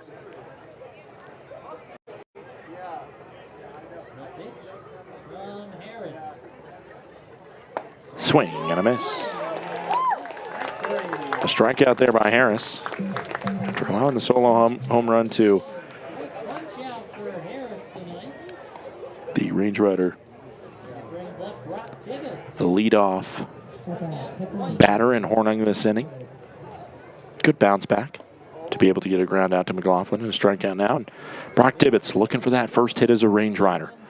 Coming back up here, Tibbetts. Watching that one in the zone. The count goes to 0-1. All right, final question for you. 1947, Walt Disney gave this university permission to use Donald Duck as its mascot on nothing more than a handshake. This one has to be one university. I don't know the answer, but I think it has to be the University of Oregon. Just has to be. Ball, did he go? Ooh, first base umpire said that he went there. I don't know about that one. I didn't see much more than a bluff. Take a look back at it. As you see the frustration for McLaughlin not being able to get the hit there. We head to the bottom of the 5th. It is the 3rd home run of the season by Hornung, and it is 7-3. Glacier has the lead on Billings. Range Riders fans, Glacier Bank Park offers a variety of suites to accommodate groups of all sizes, from small gatherings to parties of up to 65 people. The balcony views and exclusive services create a premium experience for celebrations, reunions, and outings of all kinds. Enjoy the convenience and comfort of your private space, breathtaking Montana scenery, and high-level action on the field, while our dedicated hospitality team creates an unforgettable experience for you and your family, friends, or business associates. Numbness and tingling in the hand can make you lose your grip. Hi, I'm Dr. Nate Fogel. I'm an orthopedic surgeon and hand specialist here at Logan Health. Repetitive actions can lead to a condition called carpal tunnel. Left untreated, these symptoms can interfere with your daily life. Our fellowship-trained hand surgeons offer patient-specific care to help you regain control. Here's to getting a grip on life. Welcome to Magoo & Company, a third-generation family-owned business nestled in the heart of downtown Whitefish. We offer a dazzling array of diamonds, ethically sourced Montana sapphires, and captivating custom designs that capture the essence of Montana's natural beauty. From jewelry design and appraisals to cleaning, repairs, and gemologist consulting, your satisfaction is our priority. Experience the magic of Magoo & Company and discover the perfect piece to celebrate life's special moments.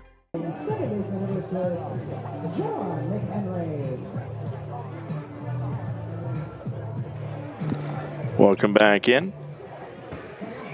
Glacier Range Riders currently with a 7-3 lead. Doyle fires the first pitch wide. The count goes to 1-0. pitches in the ball game. Bottom of the fifth. It's his second outing this year with 2 2/3 his first time. This one sent sky high to right field. Murray tracking a long way over, and it's just out of reach for him. Oh, that's a tough one. Murray was hustling to that one. You see what it means there. I mean, that shot that we went out in the top of the fifth.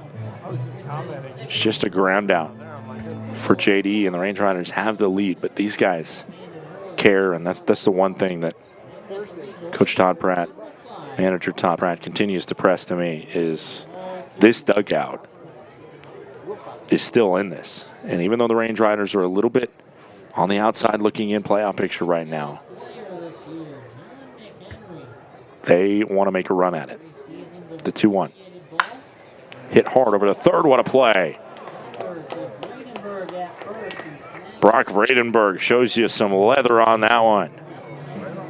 A ground out by McHenry. One gone in the bottom of the fifth.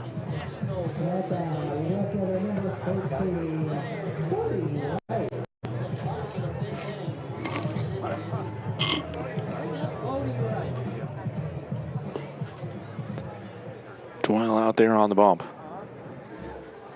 Showing one of the great things about this league. This is the top offense in the league. He got pressed hard in the first inning with two home runs against him by some powerful hitters. But man, since then, he's been really solid. His defense has backed him up as well. This one hit foul by Bodie Wright.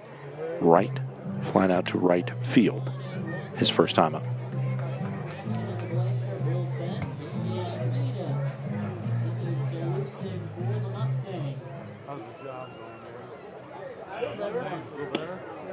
In the zone. Called strike. 1-2. Doyle, not a physically imposing presence.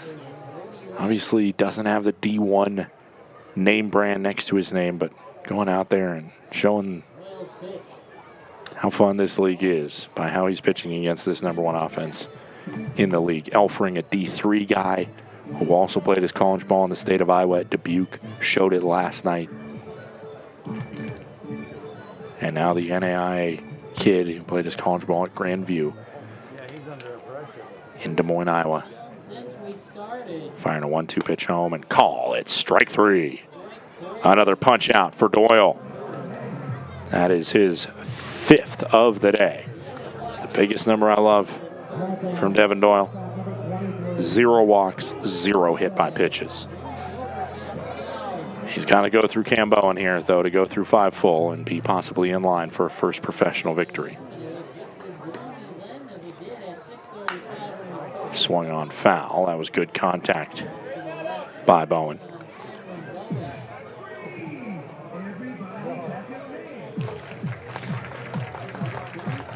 Counts 0-1. 2 outs.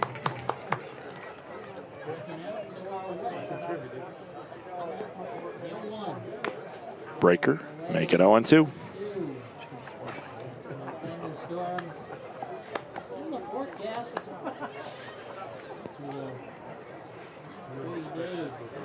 Yesterday, today, and now tomorrow as well.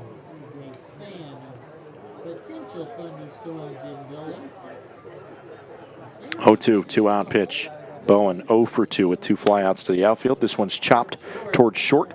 Garner fields. Garner throws on target, on time, out number 3. It's 3 up, 3 down. Once again for Doyle. He continues to impress. Rover, Murray, and Beard due up in the top of the 6th.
J.J. Almeida is the new pitcher on the bump for the Billings Mustangs, taking over after 5 innings of work from Harris, and delivers a first pitch to a called strike. Almeida on the season has himself a 6.23 ERA. This is his 20th appearance of the year.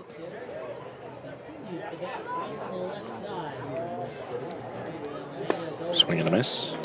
Tommy Rover up at the plate. 0 for 1 is Tommy. Does have a walk. Final line for Jaden Harris, one of the very good pitchers for this Billings Mustang squad. 5 innings pitched, 8 hits, 7 runs, 6 of those earned, 5 strikeouts, and 4 walks.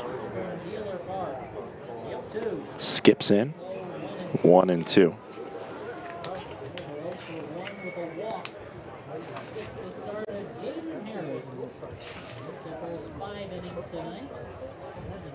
For Almeida.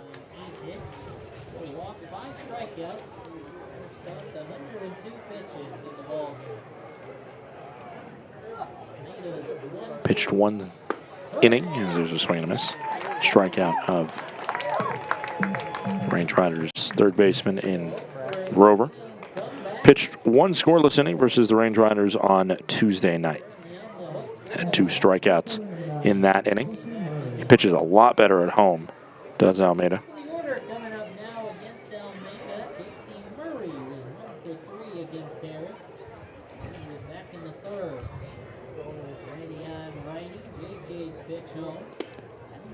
Called the ball into the leadoff batter of Casey Murray. Struck out swinging his last time, did Murray.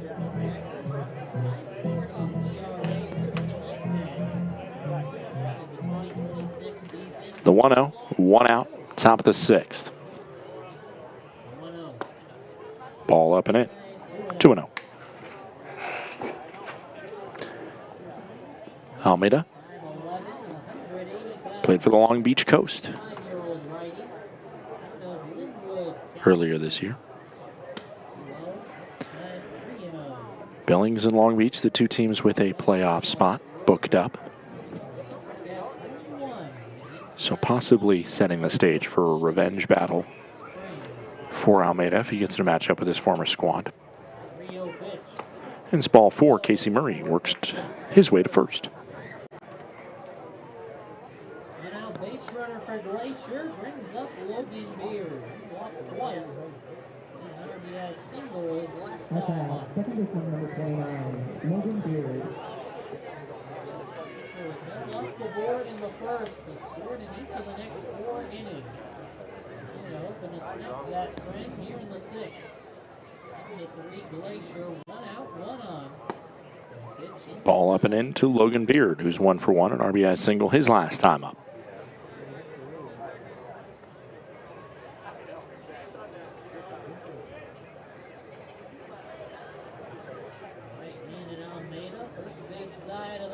The 1-0. Murray stole second earlier today, his first professional steal. So keep an eye out there.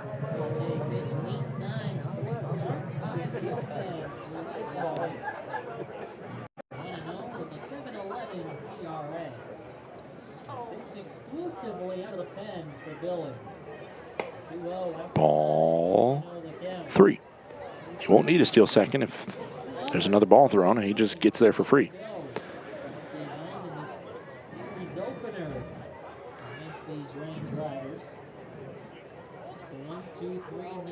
The 3-0 1-out pitch.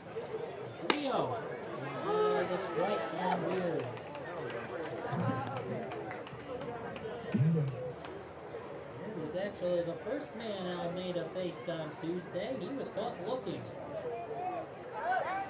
Pick off over to first. Murray scrambles back in safely. 3 balls, 1 strike, 1 out for the Range Riders. 7-3 lead here in the top of the 6th inning. A victory last night for Glacier, just their 12th road victory of the season. Murray's running. Pitch misses down low, and it's second base for free because it's ball 4 and a walk. Smart by Muniz to not be pressed about throwing that one. Brock Vredenberg steps up, an RBI single for him his last time up.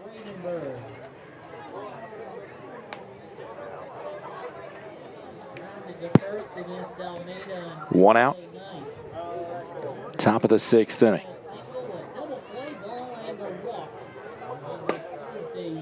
There's a called strike. Count goes to 0-1. Top of the 6th inning. 3 of this 6-game series. Teams split the first 2 outings. Ball. 1-1. Crowd wanting it.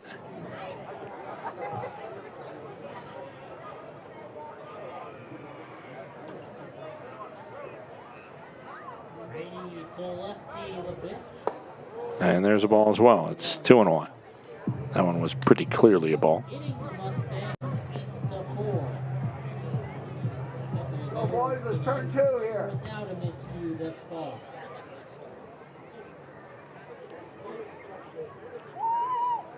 On your way, Mills. 2-1. Fouled off.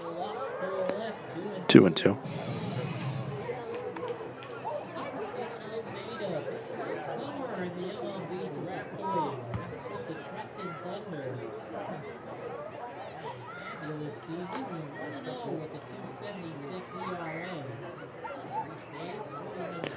Brock Vredenberg 1 for 2 today. Top of the 6th inning here. 7-3. Grounded into a double play in the 1st inning.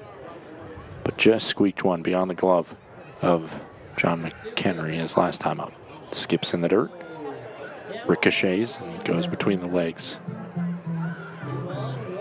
of Vredenberg. Counts full once again for the Glacier Range Riders. A ball could load it up for Carson Garner, who's obviously had success in bases loaded situations already this series. Sun nearly fully set behind the rim rocks. The 3-ball, 2-strike, 1 out pitch, chopped foul. Good job to stay alive by Brock.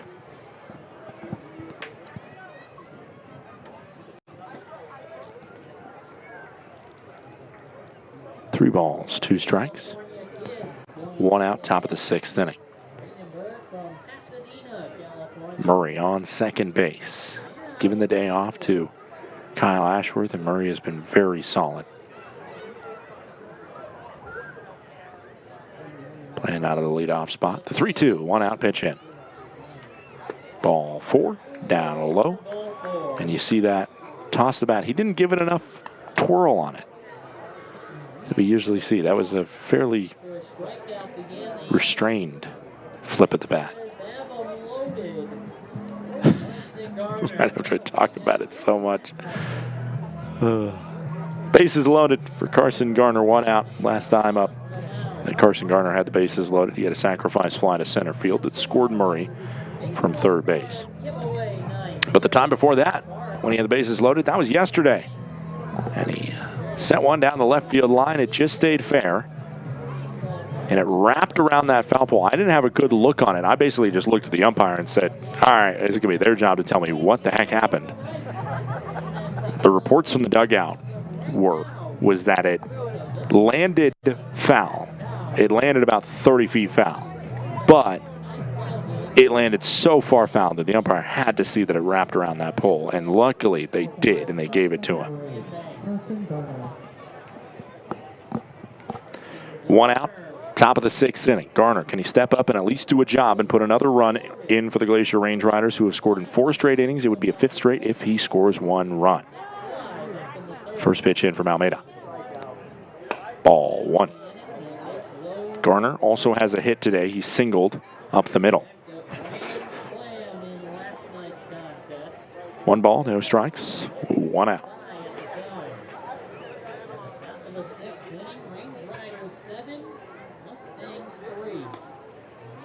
Ball 2. Almeida a little bit afraid of the strike zone right now, but you can't fall behind to Garner. 10 home runs on the season.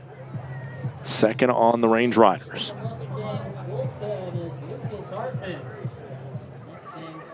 7-3 Glacier lead. Top of the 6th, the 2-0. Hit on the ground, foul, just a little bit out in front of it.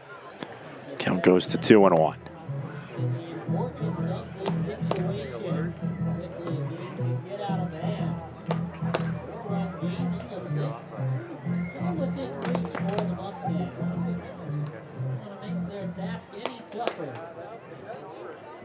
Two balls, one strike, one out. Swing and a miss. Ooh, that was sumptuous.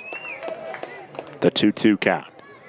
There has not been a ball put in play yet this inning. Strikeout and 3 walks. 2-2 with 1 out in. One out. And a 2-2. Base is stuffed. Garner just wants to make some contact with it at least. Upstairs. Count goes to 3-2. Base is loaded, nowhere to put Garner. A ball would bring a run home the easy way on a bases loaded walk. A strike would put a crucial second out on the board. The wind and fire, swing and a miss. How is going to be a close one, whether it's going to be a ball or a strike. In the end, the question will not be asked because the swing and the miss is nice and clean for the umpire to determine. It's strike 3. Garner comes up empty. And now with 2 outs, it's Carson Hornung, the other Range Riders Carson. A single and a home run his last time up. Can he add a 3rd straight hit? First pitch of ball. Great job by Almeida because he worked back from down 2-0 in that count versus a very good Range Rider batter.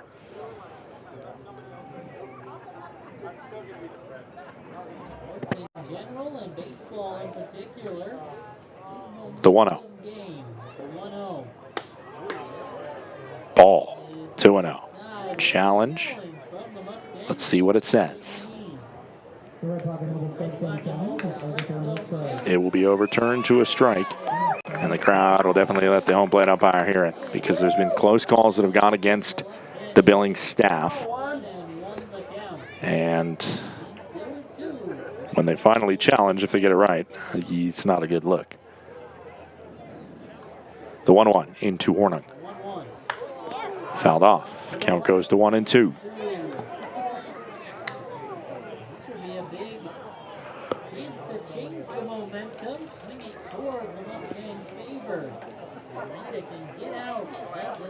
One ball, 2 strikes, 2 outs.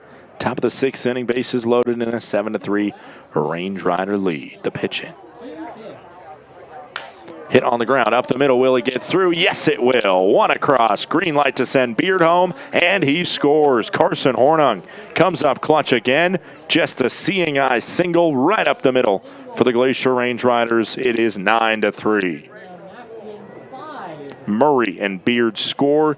You see this one almost in slow motion, gets over the head, and as soon as Almeida turns around, he knows, oh no. As 2 runs end up scoring for Glacier. And man, they've taken advantage of the clutch moments over the past 2 games, and that is a big reason why, honestly, you take a look at the past 2 games and you realize this Range Rider squad can play with anybody in this league.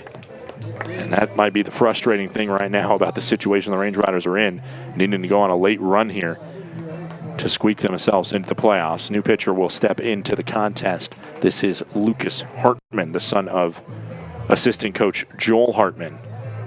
That will step in. The second time in a week that the Range Riders have seen the son of a coach pitch against them.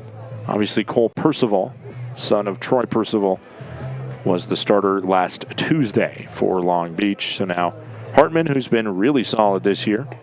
Well, I guess he struggled a little bit since we last saw him. A 6.26 ERA, 7 saves. He has performed as the closer for the most part, but right now he's just trying to stop the bleeding.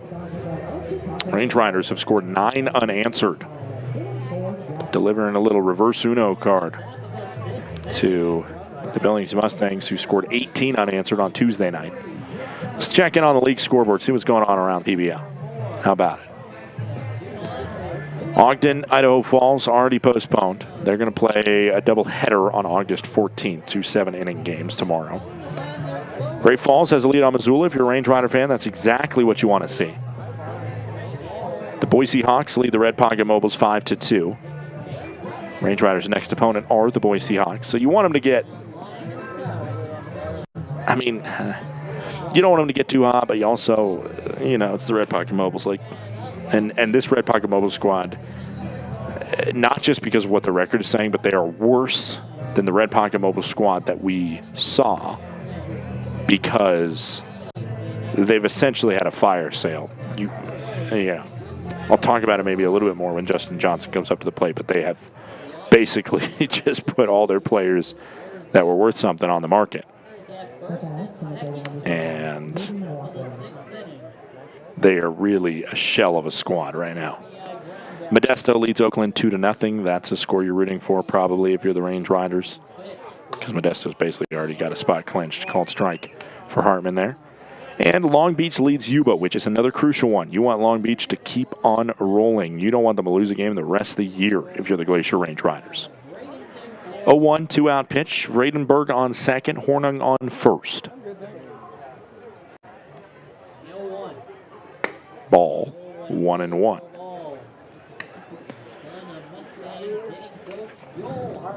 Lucas Hartman, 24th appearance of the year. Righties are hitting .340 against him, as that one misses up near the hands of J.D. McLaughlin. Finished his career with the Virginia Cavaliers.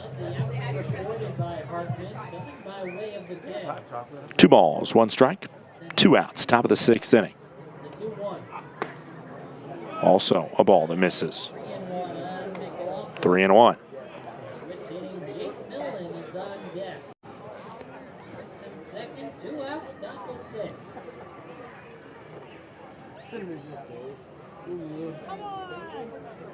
Three 3-1 hitters count to JD.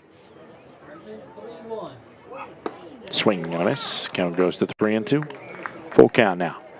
The question for me is Modesto ever going to lose a game again? Their next win. I mean, who's going to blink? A Modesto loss or a Red Pocket win? 21 losses in a row for Red Pocket, 16 wins in a row for Modesto. 3-2, 2-out pitch, swing and a miss. Hartman out of the jam, and we head to the bottom of the 6th. A clutch 2 RBI single by Carson Hornung makes it 9-3 Glacier. Glacier Bank Park is just so beautiful. The absolutely stunning views, the facility that we have. We're just very fortunate. This is a place where people can gather throughout the community. The location of the park itself is centrally located within the valley, and as such, it keeps everybody coming from all the different municipalities throughout the valley, and really it's just a hub for the community to meet. My favorite thing about coming to the ball field is seeing old friends, seeing the beautiful complex, and the staff, how friendly they are. They greet us with friendliness, and the seats are awesome. We also get to connect with folks as far away as Boston that are here on vacation that actually want to come to a ballpark because I talk them into it because that's how special it is. So we come to socialize. We love our group and we just have a really good time. Of course, we like watching the game too. And we like to win.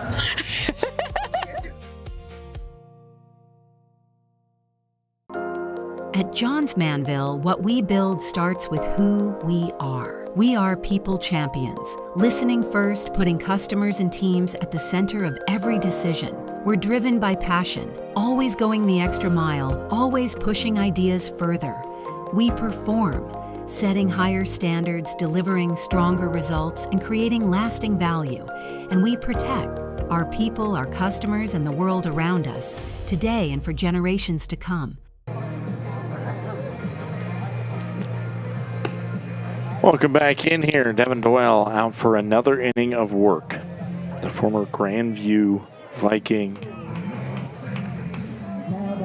having an absolute day.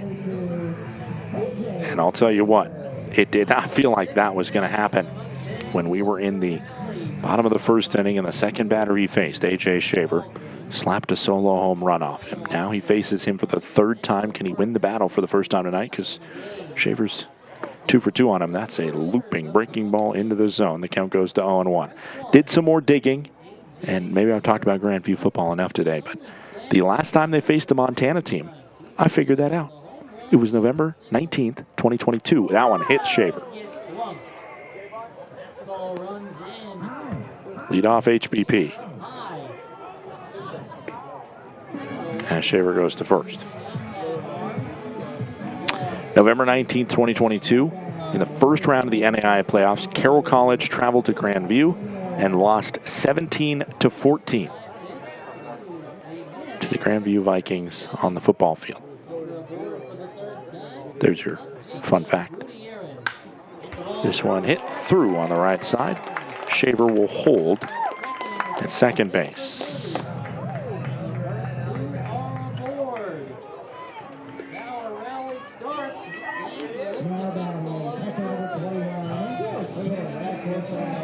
Range Riders lead 9-3 here. But that broke up a string of 8 straight retired when Shaver got hit by that pitch. Final note on that Grandview football team, they had not lost more than 1 game in a season since 2018. This is unreal. All right. Enough on Grandview football. Devin Doyle coming out here, getting punched in the mouth early, but withstanding the heavy hits. Now he's looking to try and get through just 3 more outs.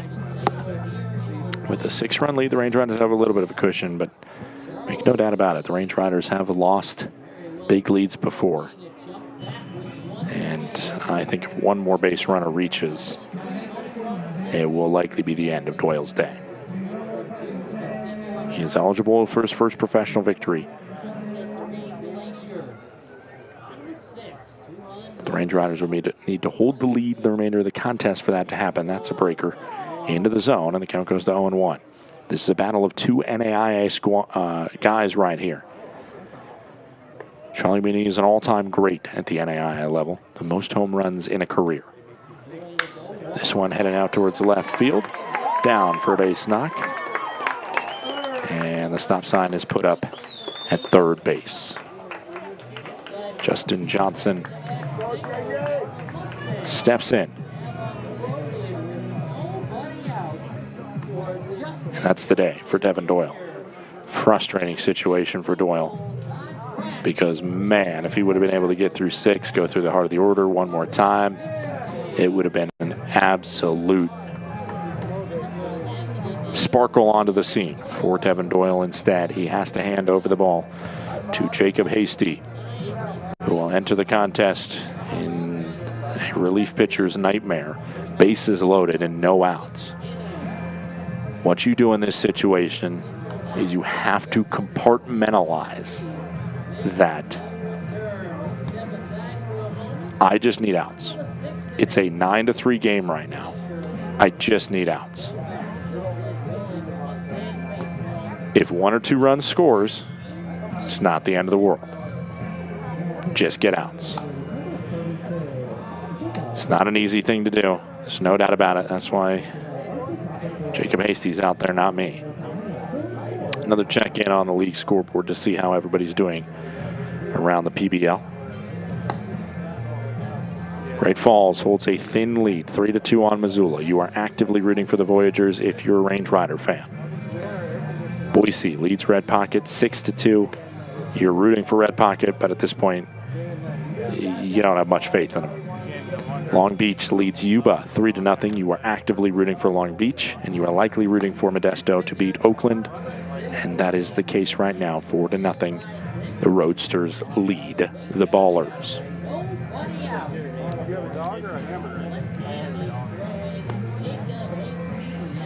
Range Riders in the overall record look. They are 2 games behind Ogden and Boise and 5 games behind Missoula. That is the deficit they'll have to overcome if they want to be playoff bound.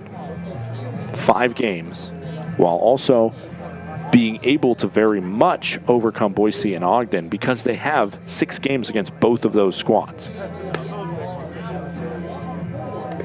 Those aren't that much of a worry, but you need Missoula to lose games. So that's why Great Falls possibly getting a decision would be massive.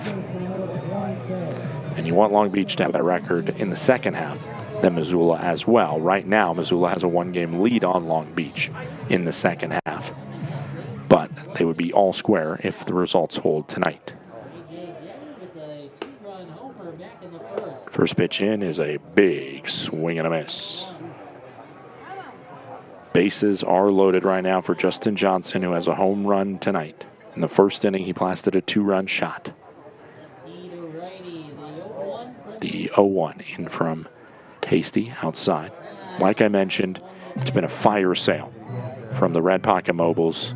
If you just look at their transactions over the past week or so, Justin Johnson a part of it. They also sent away Spence Kaufman, who is a very good shortstop for them. They sent him to the Long Beach Coast for cash considerations, as well as a player to be named later. The foul ball makes it 1-2. They sent Ren Arias, their Japanese pitcher, to the Oakland Ballers for cash considerations. As this is a swing and a miss. Johnson goes down swinging. Just went a little bit too far out there. Offering for that one. There's one gone, bottom of the sixth. 9-3 the scoreline. You have to continue to just focus on getting the out in front of you. An RBI ground out, a sacrifice fly. That's a perfect situation. You take that 10 times out of 10 if you're Hasty. First pitch, a ball outside, 1-0.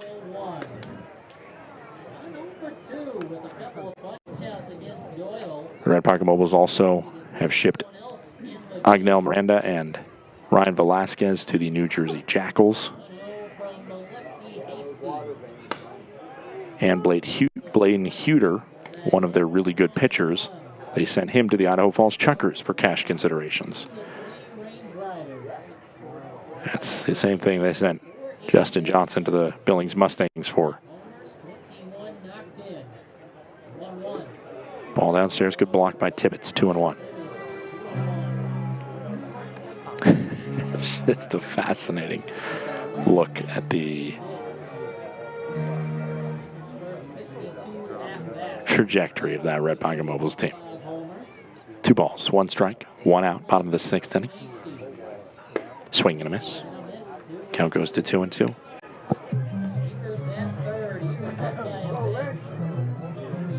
Sean Lynch 0 for 2 against Evan Doyle. He struck out twice against him. And now, can the punch-out pitch be found by Jacob Hasty? The 2-2, 1-out pitch. Outside, 3 balls, 2 strikes.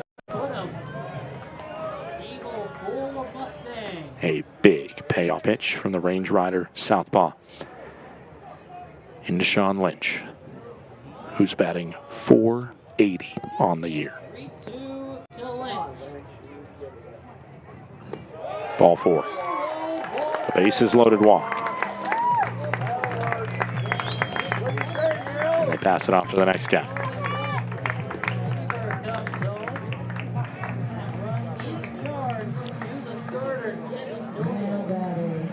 Patrick Mills stepping up to the plate. 9-4 goes the scoreline. Strikeout and a flyout for Mills.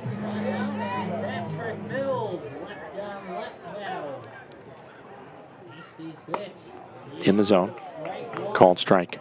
Count goes to 0-1. Grand slam in each of the first 2 games this series. Tuesday and Wednesday were both hit by the Range Riders. I think it's the Mustangs' turn. This one a slow roller. Throw made across the diamond for out number 2. Good job by Rover on that broken bat play to just look at the out. He maybe could have tried it to get Lynch at second. But 2 outs is great because it takes the sacrifice off the board. 9-5 the scoreline. And this at-bat right here, this is the at-bat of the game. You get out of here at 9-5, it's a huge victory for Glacier. A base knock and Lynch and Muniz score. It is a whole new ball game. What will happen? First pitch, called the ball. Count goes to 1-0. For the first time tonight, it's the southpaw Jacob Hasty. 0 for 2 from the left side of the plate. Henry drove the Mustangs 1 ball, no strikes. 2 outs. McHenry today has himself a pop out and a ground out. Driving a pair, second and third, 2 outs. 1-0. Swing and a miss. Count goes to 1-1. Mustangs offense last night. He had 3 hits, 3 for 4. 1-1. 1-1, tapped foul. McHenry down in the count, 1-2 now. This year, a 7.03 ERA for the Southpaw. 1 ball, 2 strikes, 2 outs. The pitch in from Hasty to McHenry.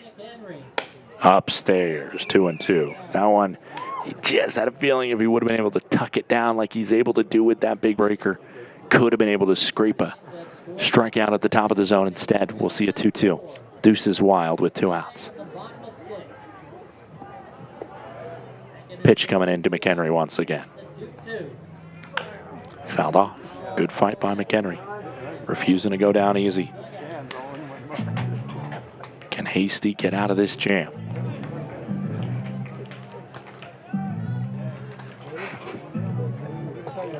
Muniz on third, Lynch on second. Nobody on first. McHenry versus Hasty once again. Lifted to right field. Slowing up is Murray, and the catch is made for out number 3. Doyle's day overall doesn't look too bad, especially when you look at those middle innings of his outing. 2 do come across in the 6th, but that equalizes the 2 that the Range Riders put across in the top half of the frame. We head to the 7th as everybody can take deep breaths. It's 9-5 Glacier. When injuries occur, it can feel like your goals are out of reach. I'm Dr. Karen Purser, an orthopedic surgeon and sports medicine specialist at Logan Health. If you injure a joint, muscle, or bone, our orthopedics and sports medicine specialists are here to help. Our highly specialized surgeons, clinicians, and physical therapists offer innovative treatments and the latest minimally invasive procedures to help you recover and return to activity faster and stronger so that you can reach your goal.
Top of the 7th inning here. Glacier Range Riders currently leading 9-5 over the playoff-bound Billings Mustangs.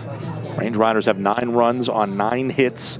No errors committed by the Range Rider defense, and it'll be Jake Millen, who's on a great night, 2 doubles and a strikeout for him, 2 for 3. He'll lead off the inning.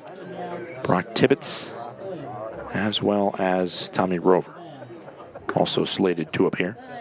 1-0 goes the count. Nighttime has set here in Billings, Montana, 8:46 p.m. local time. Oh, yeah, that one called the ball. Don't know where. 2-0. Huge shout out to all of you for tuning in, wherever you may be tuning in from.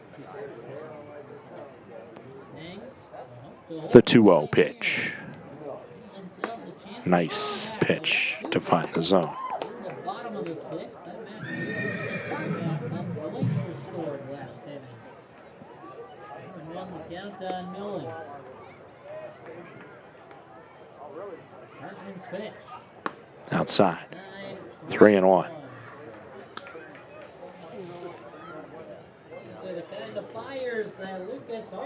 Hitters count for the team leader in home runs this year, Jacob Millen. The 3-1 in from Lucas Hartman. Swing and a miss. Decided late he was going to swing at that one, Millen. Just couldn't catch up to it.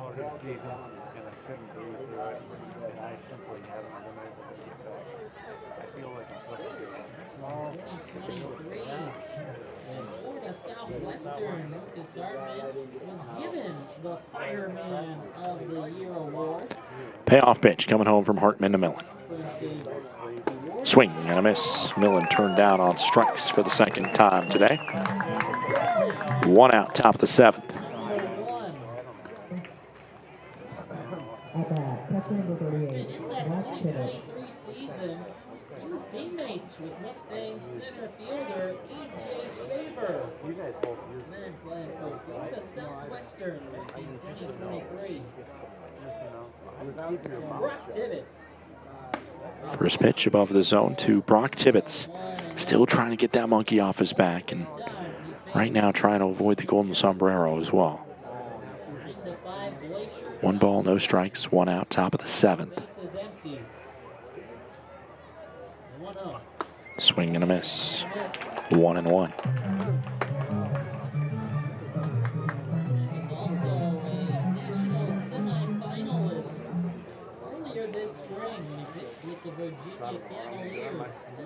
The 1-1. In the zone. 1-2.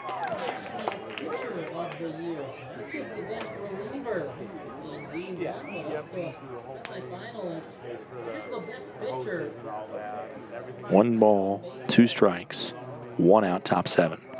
Swing and a miss. It's down in the dirt. Tibbetts will make the run to first base, and his 4th strikeout of the day puts 2 down in the top of the 7th. 2 outs in the top of 7. Rover. Up comes Tommy Rover.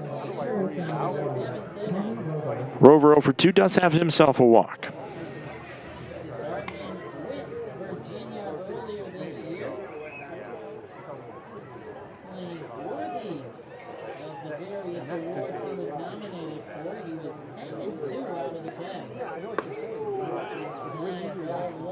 First pitch ball to Tommy. Strikeouts in 64 1/3 innings. In 37 relief outings, the Cavaliers this spring. 1-0. Ball as well.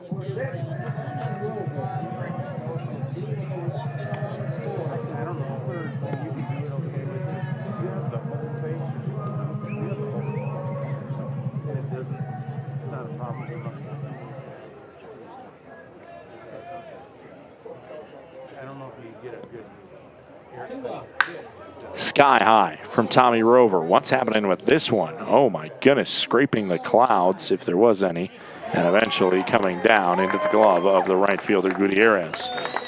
Wow, hit it sky high. The launch angle just way too up from Tommy. It's a 3 up, 3 down frame by Hartman. It's time to stretch here in Dealer. We'll be right back.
Welcome back in. Bottom of the 7th inning. Glacier Range Riders with a 9-5 lead. Dolly Parton looking score line. Get it. 9-5 here in the bottom of the 7th inning. Takes over on the bump for the Glacier Range Riders. First pitch coming in, and it is upstairs. New pitcher is Jared Ingman on the mound for the Range Riders. This one up the middle, playable for Garner. Throw to first, gets out Bodie Wright, and it's out number 1. Jared Ingman's been injured part of this year, and that has limited his time on the bump. 8.44 ERA, just his 7th appearance. Man, I'll tell you what, though. If you look at guys having a positive attitude, just being able to continue to be a part of a team, continue to be a smiling face, and have his trust in the process, trust in his situation. I mean, there is no guy that epitomizes that more than Jared Ingman, former University of Washington product. 1-0, 1 out, bottom of the 7th inning. Cam Bowen, the man at the plate right now, as this one hurled into the zone, and it's 1-1.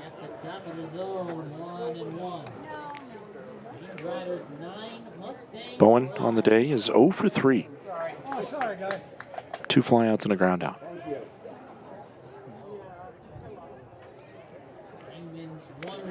Cut on and foul scraped. It's 1-2.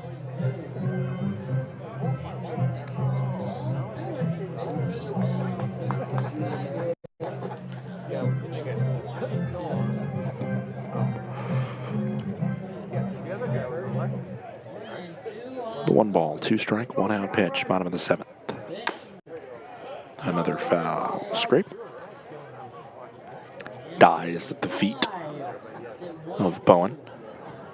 We stay at 1-2 in the count. 9-5 scoreline here. Range Riders need 8 more outs. They turn to Ingman here.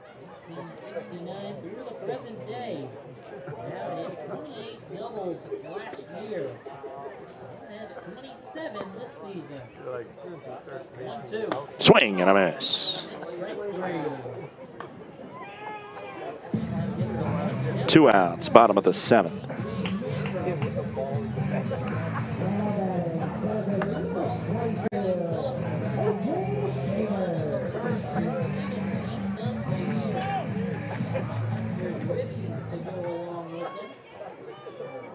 In the 3rd and was hit by a pitch his last time up. First pitch missing. It's A.J. Shaver at the plate now. He got hit by a pitch his last time up.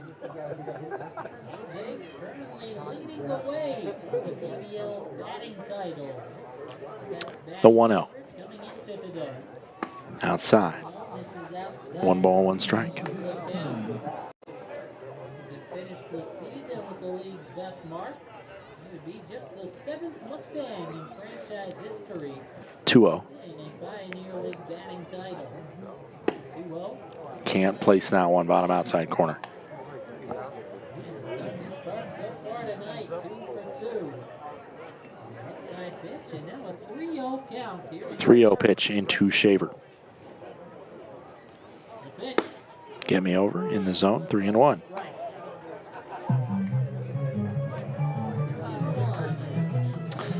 Week 1 of the NFL preseason underway today.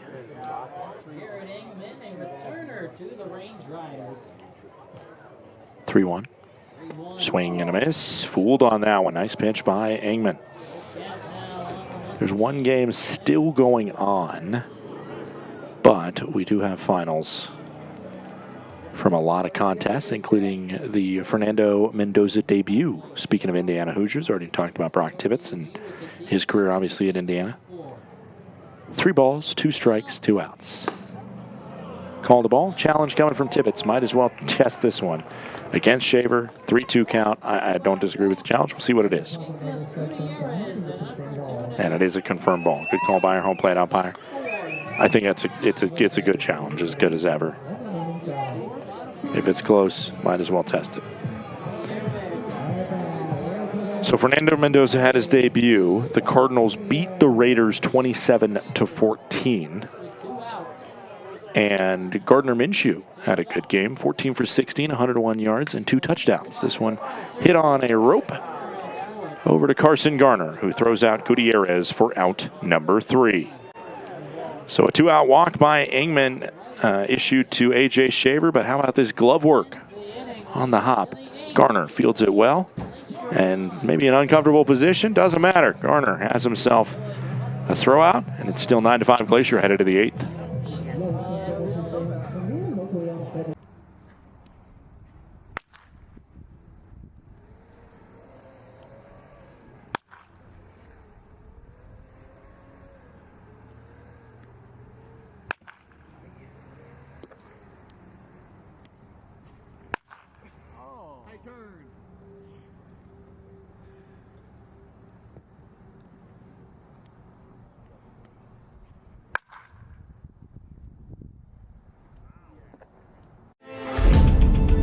Numbness and tingling in the hand can make you lose your grip. Hi, I'm Dr. Nate Fogel. I'm an orthopedic surgeon and hand specialist here at Logan Health. Repetitive actions can lead to a condition called carpal tunnel. Left untreated, these symptoms can interfere with your daily life. Our fellowship-trained hand surgeons offer patient-specific care to help you regain control. Here's to getting a grip on life. Welcome to Magoo & Company, a third-generation family-owned business nestled in the heart of downtown Whitefish. We offer a dazzling array of diamonds, ethically sourced Montana sapphires, and captivating custom designs that capture the essence of Montana's natural beauty. From jewelry design and appraisals to cleaning, repairs, and gemologist consulting, your satisfaction is our priority. Experience the magic of Magoo & Company and discover the perfect piece to celebrate life's special moments.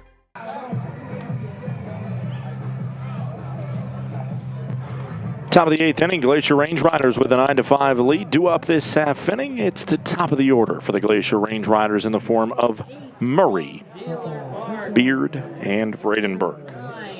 A trio that have done a really good job. The order coming up for Glacier against Lucas Hartman. Retired all 4 men he's faced. So far tonight, 3 strikeouts out of the 4 outs.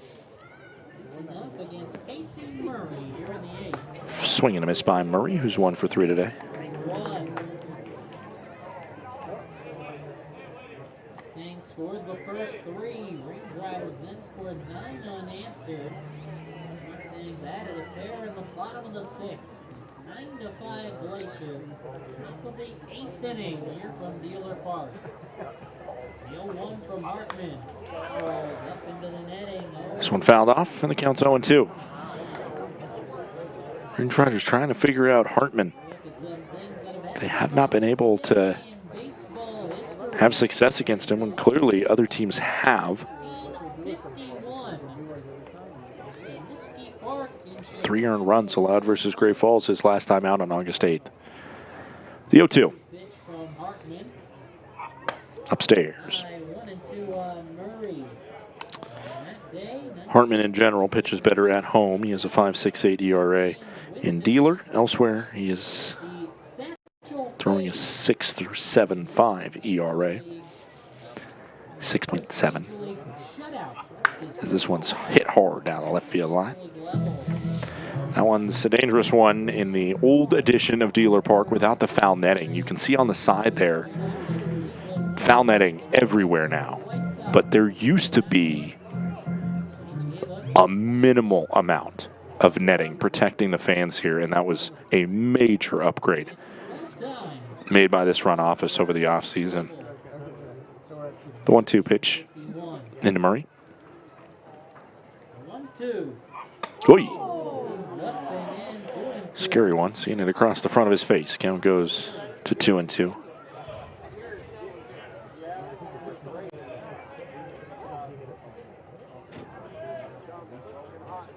No outs, top of the 8th. 12 starts with Cleveland, 201,000 fans. Ball 3. So I mentioned Cardinals beat the Raiders in preseason. Chargers took down the Texans, and Trey Lance went 12 for 20 with 164 yards and an interception for the Chargers. Range Rider front office member Robbie will be happy about his Chargers getting their preseason win. Swing and a miss, a strikeout of Murray. There's one on top of the 8th. Up comes Logan Beard. 1,000 on base percentage. He's 1 for 1 today with 3 walks.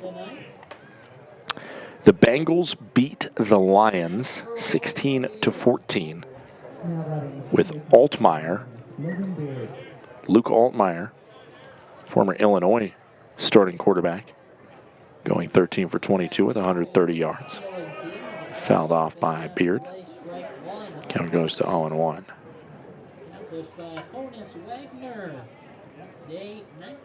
Joe Burrow did play 2 series in their preseason opener. The Bengals. Ball 1-1 on Logan Beard. Steelers beat the Packers 28-9. As Drew Aller, the rookie out of Penn State, playing for Pittsburgh, had 2 touchdowns, 10 for 13. And the Colts and the Patriots tied. Oh, don't we love preseason football? Anthony Richardson for the Colts had an interception, but 145 yards passing. The 1-1, 1-out pitch. Beard fouls it off. Count goes to 1-2.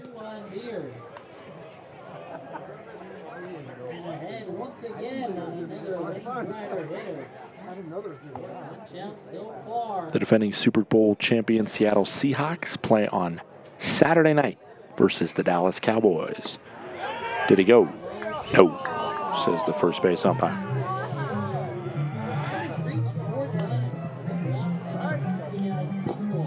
Yeah, and I just literally mentioned the Seahawks preseason game just so I could get in the words defending Super Bowl champion in front of them.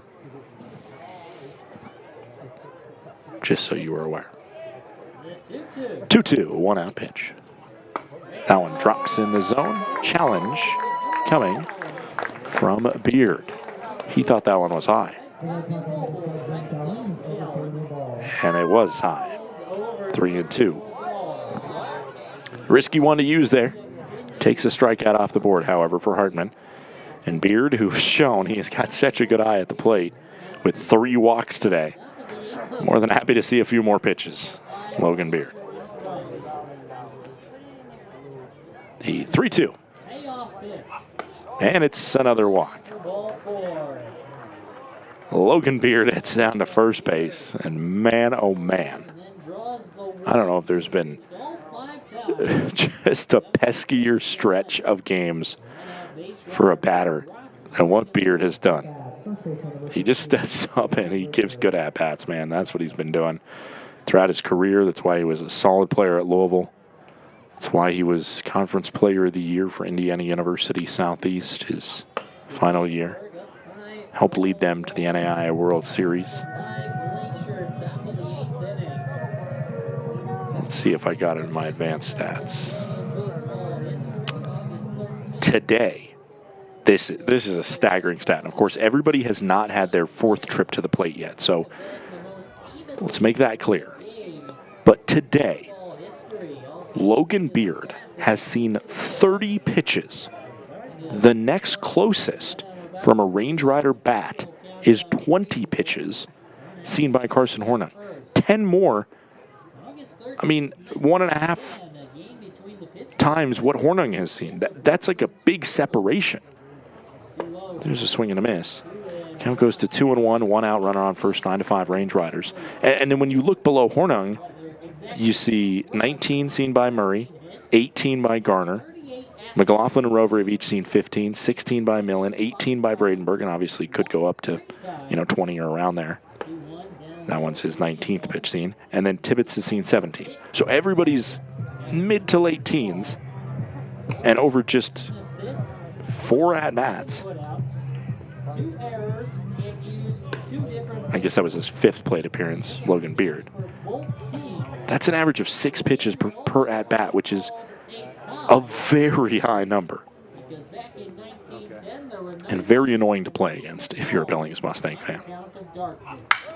Hit into right field, backing up, looking up at the track. And it is gone. Goodbye, baseball. Brock Vredenberg, a 2-run blast to right field, and it is his 10th home run of the season to make it 11-5 Glacier. The Range Riders finally cash in on Hartman, who had been very prickly in his inning and 2/3 of work. But after Beard overturned a punch-out pitch, let's not forget that happened just a moment ago. After he was able to take a punch-out off of the board, then Brock Vredenberg makes do on Beard getting himself to first. And it's a round tripper, the 10th time since Vredenberg has arrived that he sent one over the fence. First pitch of ball. Count goes to 1-0. Really puts the Range Riders in the driver's seat. Good seeing you, Jim. Have a good one. It was ultimately a tie game and considered the most evenly played game in baseball Challenge coming. history. They wanted to strike on that one versus Garner. Certainly has my vote.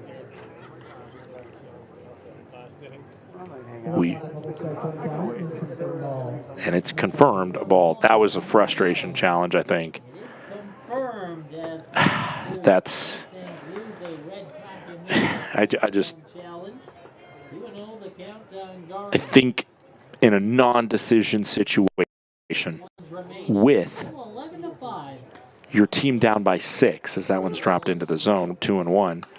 I just think that's not the challenge you make unless you are sure that it is a strike. And he might have thought he was sure, but it was not. 2 balls, 1 strike, 1 out, top of the 8th. 2-1. Foul back. 2-2. 11 runs on 10 hits. No errors tonight. 2-2, 1 out, top of the 8th inning. Glacier 11, Billings 5. 10th home run of the season last night for Garner. 10th home run of the season tonight for Brock Vredenberg. This one hit towards Bowen. Collects. Ooh, that one was low, but it was enough in front of Mills that he was able to field it cleanly off the dirt. At Glacier Bank Park, those are predictable and easy, but at this ballpark, very sketchy to try and play it. I'm assuming Jared Heyman slated to return out on the bump for the Range Riders. He is a regular starting pitcher, so another inning of work would not be too much for him to handle. 2 outs, top of the 8th. Nice pitch into Horning. Like I said, Horning is second on the team today in terms of pitches seen. So there's a swing and a miss. Count goes to 0-2. He's seen now 5.5 pitches per plate appearance. It's going to go down whenever this plate appearance ends, but however long it goes, we'll drive that up. 0-2, 2 outs. Very good night for Carson Hornung. 3 for 4. And has a home run. He's going to need to have... He's going to need to see 7 more pitches this at-bat to match what Beard has done at the plate in terms of pitches seen. Which, again, is... It can be a big and important number. It cannot. 1-2, 2 out pitch, top of the 8th. 2-2. But if you take a look, pitches seen per plate appearance does have a little bit of an indication of how your day's going. 1,000 on base percentage for Logan Beard. Only a hit, but he has 4 walks. And on the other side for Carson Hornung, he's 3 for 4. And this will be the 25th pitch that he's seen on the day. And it drops in there for strike 3. It's a 2-run blast by Brock Vredenberg, his 10th home run of the season. Makes it Glacier 11, Billings 5 as we head to the bottom of the 8th.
Charlie Muniz leads it off here against Jared Ingman. First pitch swung on and missed by Muniz.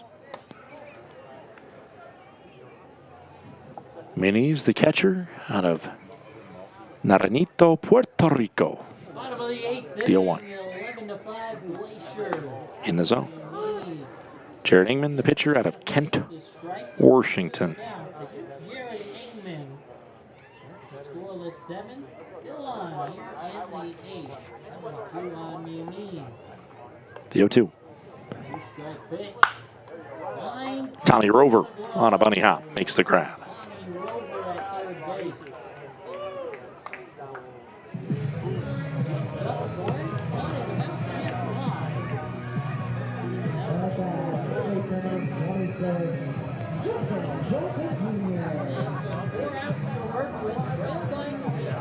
One out, bottom of the 8th.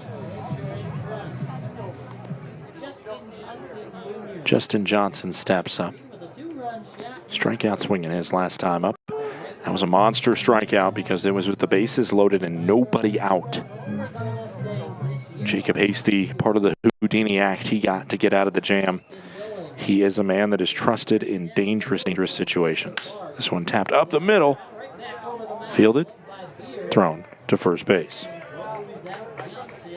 Beard with the throw.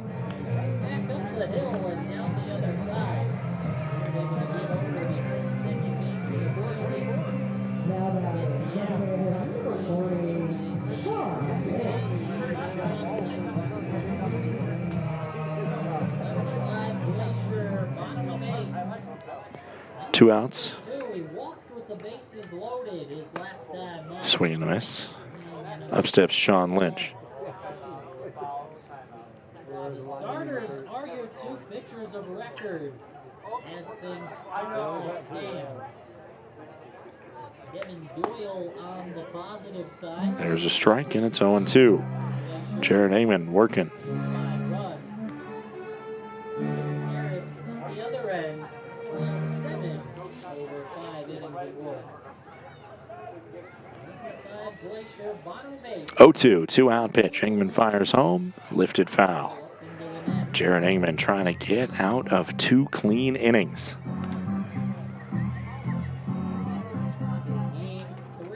Range Riders obviously have Alex Bustamante available.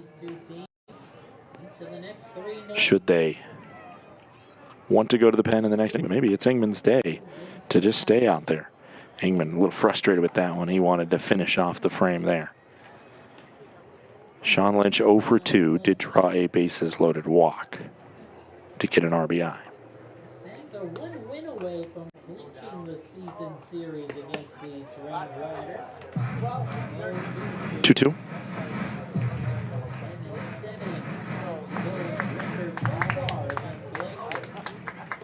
Remaining if you include tonight, 3 more after today. 2-2, 2-out pitch home. Down low.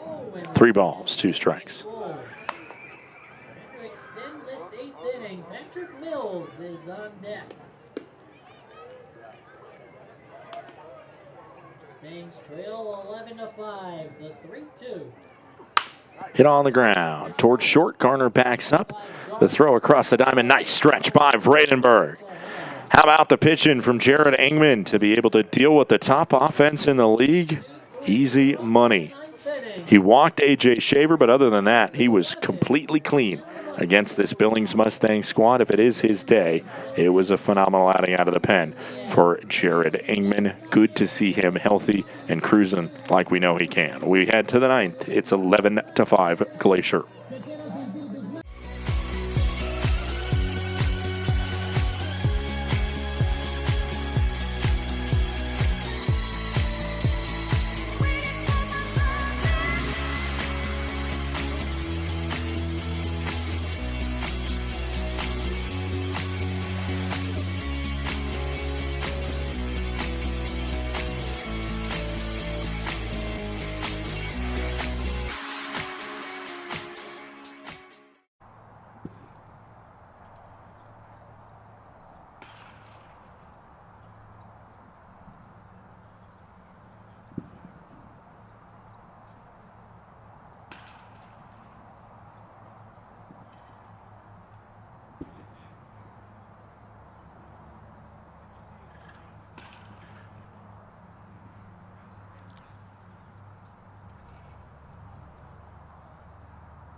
Top of the ninth inning here, the Glacier Range Riders and the Billings Mustangs doing battle. New pitcher on the bump for the Billings Mustangs. After Lucas Hartman finishes off his few innings of work, swing and a miss. New pitcher into the contest is Hayden Mullins.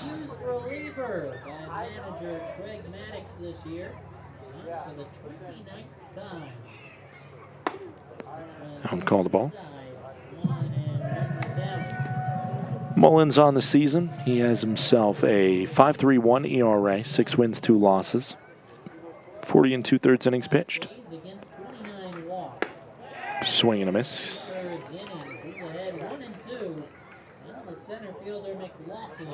Count goes to 1-2. Mullins, his last time out, however, 1 innings pitched, allowed 5 earned runs versus Glacier on Tuesday.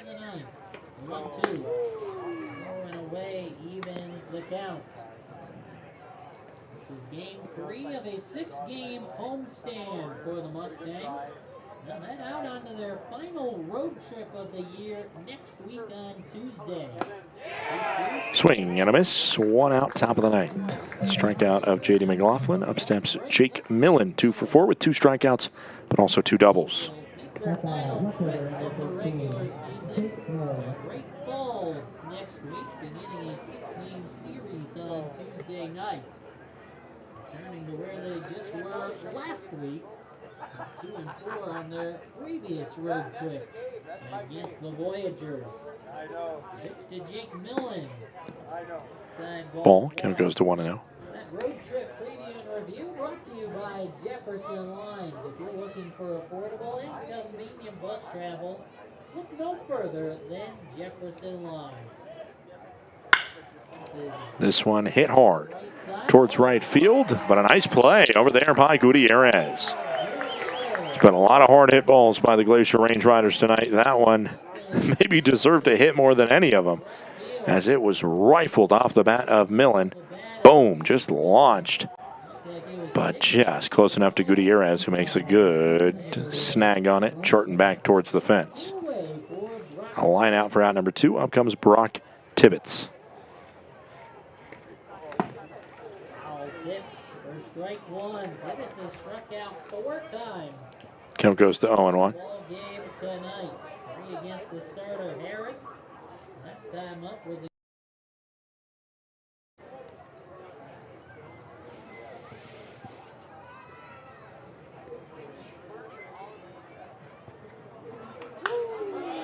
foul ball.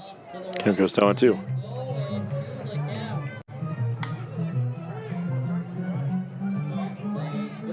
sombrero. If you strike out 4 times, he's in danger of a platinum sombrero. Swing and a miss. Tibbetts strikes out for the 5th time tonight, and we head to the bottom of the 9th inning. It's Glacier 11, Billings 5. Last chance for the Mustangs. Thinking about where to host your next office event? Book the indoor event space at Glacier Bank Park. With a capacity up to 145 people, our indoor event space is a flexible, year-round venue ideal for accommodating receptions, conferences, and holiday parties. The spacious layout boasts impressive stadium and mountain views, providing the perfect setting for guests to mingle, network, and celebrate. Book your office party today at glacierbankpark.com. When injuries occur, it can feel like your goals are out of reach. I'm Dr. Karen Purser, an orthopedic surgeon and sports medicine specialist at Logan Health. If you injure a joint, muscle, or bone, our orthopedics and sports medicine specialists are here to help. Our highly specialized surgeons, clinicians, and physical therapists offer innovative treatments and the latest minimally invasive procedures to help you recover and return to activity faster and stronger so that you can reach your goal. Welcome to Magoo & Company, a third-generation family-owned business nestled in the heart of downtown Whitefish. We offer a dazzling array of diamonds, ethically sourced Montana sapphires, and captivating custom designs that capture the essence of Montana's natural beauty. From jewelry design and appraisals to cleaning, repairs, and gemologist consulting, your satisfaction is our priority. Experience the magic of Magoo & Company and discover the perfect piece to celebrate life's special moments.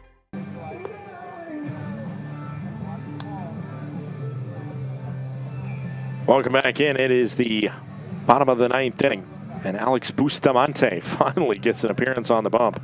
It's been a long time since he's been able to step out there as the Range Riders look to try and finish this contest off, and for a second straight night beat this Billings Mustangs squad by over 5 runs.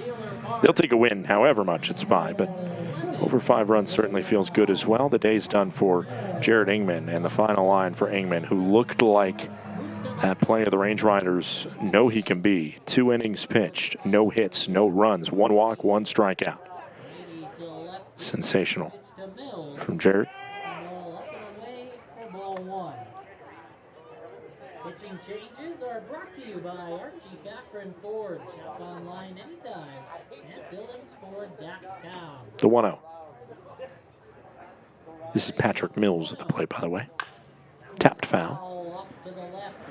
Bustamante on the season, a .303 clip, 27th appearance, 2-0 record, 1 save for the Glacier Range Riders, 34 strikeouts to 18 walks, opposing batters hitting .293 against the right-hander out of Tucson, Arizona.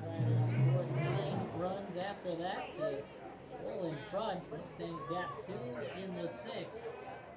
Riders responded with 2 of their own in the 8th. Needed 11-5, bottom of 9. 1-1. Sky high into the black abyss of night, and falling on the concourse with a 1-up, but no, that's going to be playable. Up on the concourse, they're fighting for it. 1 ball, 2 strikes, nobody out. That's why you stick around for all 9 innings right there. I just saw the kid run back, high five his mom with a baseball in hand. I bet you they were walking out the gate and that ball came in, and that kid was ready. He'd been waiting all night. He'd been talking his mom away. No, I don't, we don't need to go yet. We don't need to go yet. Finally, his mom said, okay, it's bottom of the 9th. Let's start to make our way out. And boom, his opportunity struck at the perfect moment. The 2-2. Swing and a miss. Bustamante sends down Mills, and there's 1 gone in the bottom of the 9th. John McHenry with the biggest at-bat of this game when he came up short in the matchup with Jacob Hasty. Hasty came in there, and although it wasn't a flawless outing from Hasty, when you inherit a bases-loaded no-out jam, 2 across, especially when you're leading by a somewhat comfortable margin. That one, did he go? Yes, he did. He certainly did. Count goes to 0-1. But when you're leading by a half comfortable margin, your job is just to stop it at 2. Even 3, honestly, would have been okay. He came out there. Fouled up. Count goes to 0-2. He struck out Johnson in a good at-bat, a good battle between those 2. And then he walked Lynch on a full count. The RBI ground out from Pat Mills, and then it was the fly out to right field from McHenry that was caught by Murray out there that stranded 2 in scoring position. If that's a base knock, it's likely 2 across, and it's likely 9-7, which almost feels like a tie game because the Range Riders have seen so many lofty leads evaporate this year, and you just start to think about it again. But Hasty came out there, made the clutch pitches. His final line, 1 innings pitched, no hits, no runs, 1 strikeout, 1 walk. Doyle did get through the necessary 5 to possibly get the winning decision. 5 innings pitched, 6 hits, 5 runs, all earned, 5 strikeouts, no walks. He had that hit by pitch to Shaver, which is probably the moment where you started to get worried for him because that was to lead off that 6th inning. And he allowed 2 singles to Gutierrez and Muniz. Outside, counts 2-2.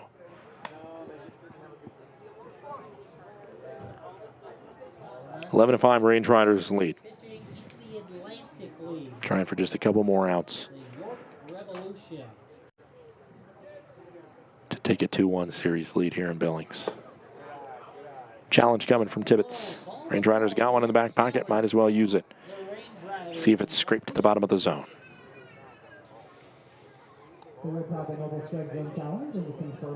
And it is a confirmed ball. Count goes full on McHenry. 0 for 3 is John McHenry today. Pop out, ground out, and a fly out. Range Riders out of challenges. Billings, I believe, has 1 remaining. The 3-2. Tapped over towards Beard. Needs a quick throw, and it's overhand and there in time to get out McHenry. Good job by Beard to get to that one quickly. Bustamante almost ran to the bag himself, and then he realized, okay, no, this is, as you see, just in the nick of time. Last chance for the Billings Mustangs is Bodie Wright. 0 for 3 tonight, fly out, strikeout, and a ground out. The pitch home into Bodie Wright. The Range Riders have not won a 9-inning game since Thursday night last week, 1 week ago.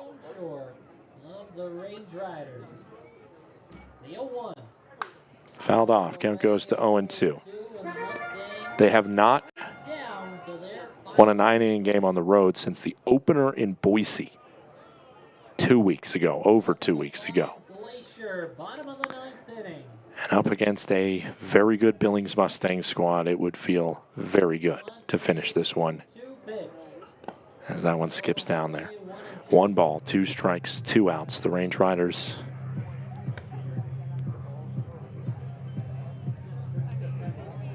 who are 12-20 away from home and just brought to a close last night a 6-game road losing streak.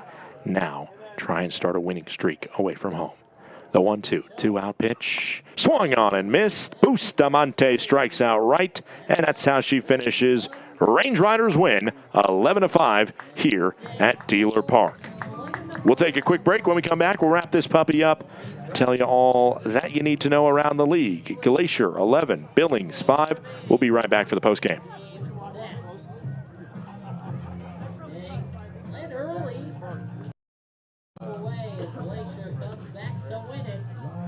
All the totals for you in this one. Wrap things up, let you know how.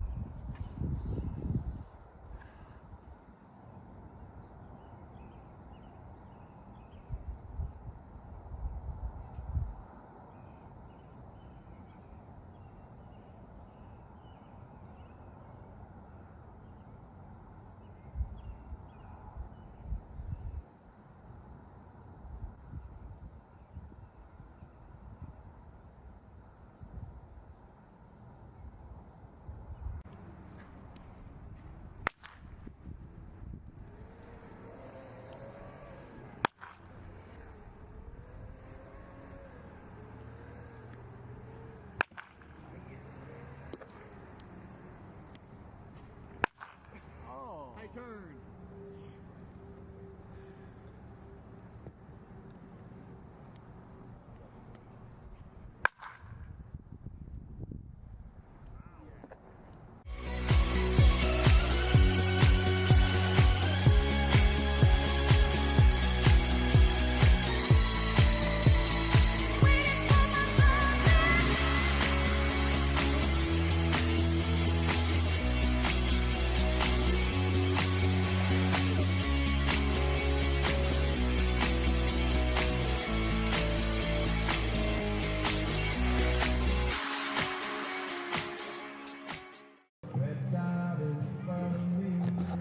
Welcome back in. Glacier Range Riders get the victory here on this Thursday evening, 11-5, a convincing win over the very good Billings Mustangs.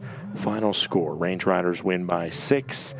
And the winning pitcher for the first time in his professional career is Devin Doyle. 5 innings, 5 earned runs against, 5 strikeouts, and no walks. That's a big number. Did have a hit by pitch. Hasty came out and saved the day, limiting the runs to just 2 across in a bases loaded no out scenario.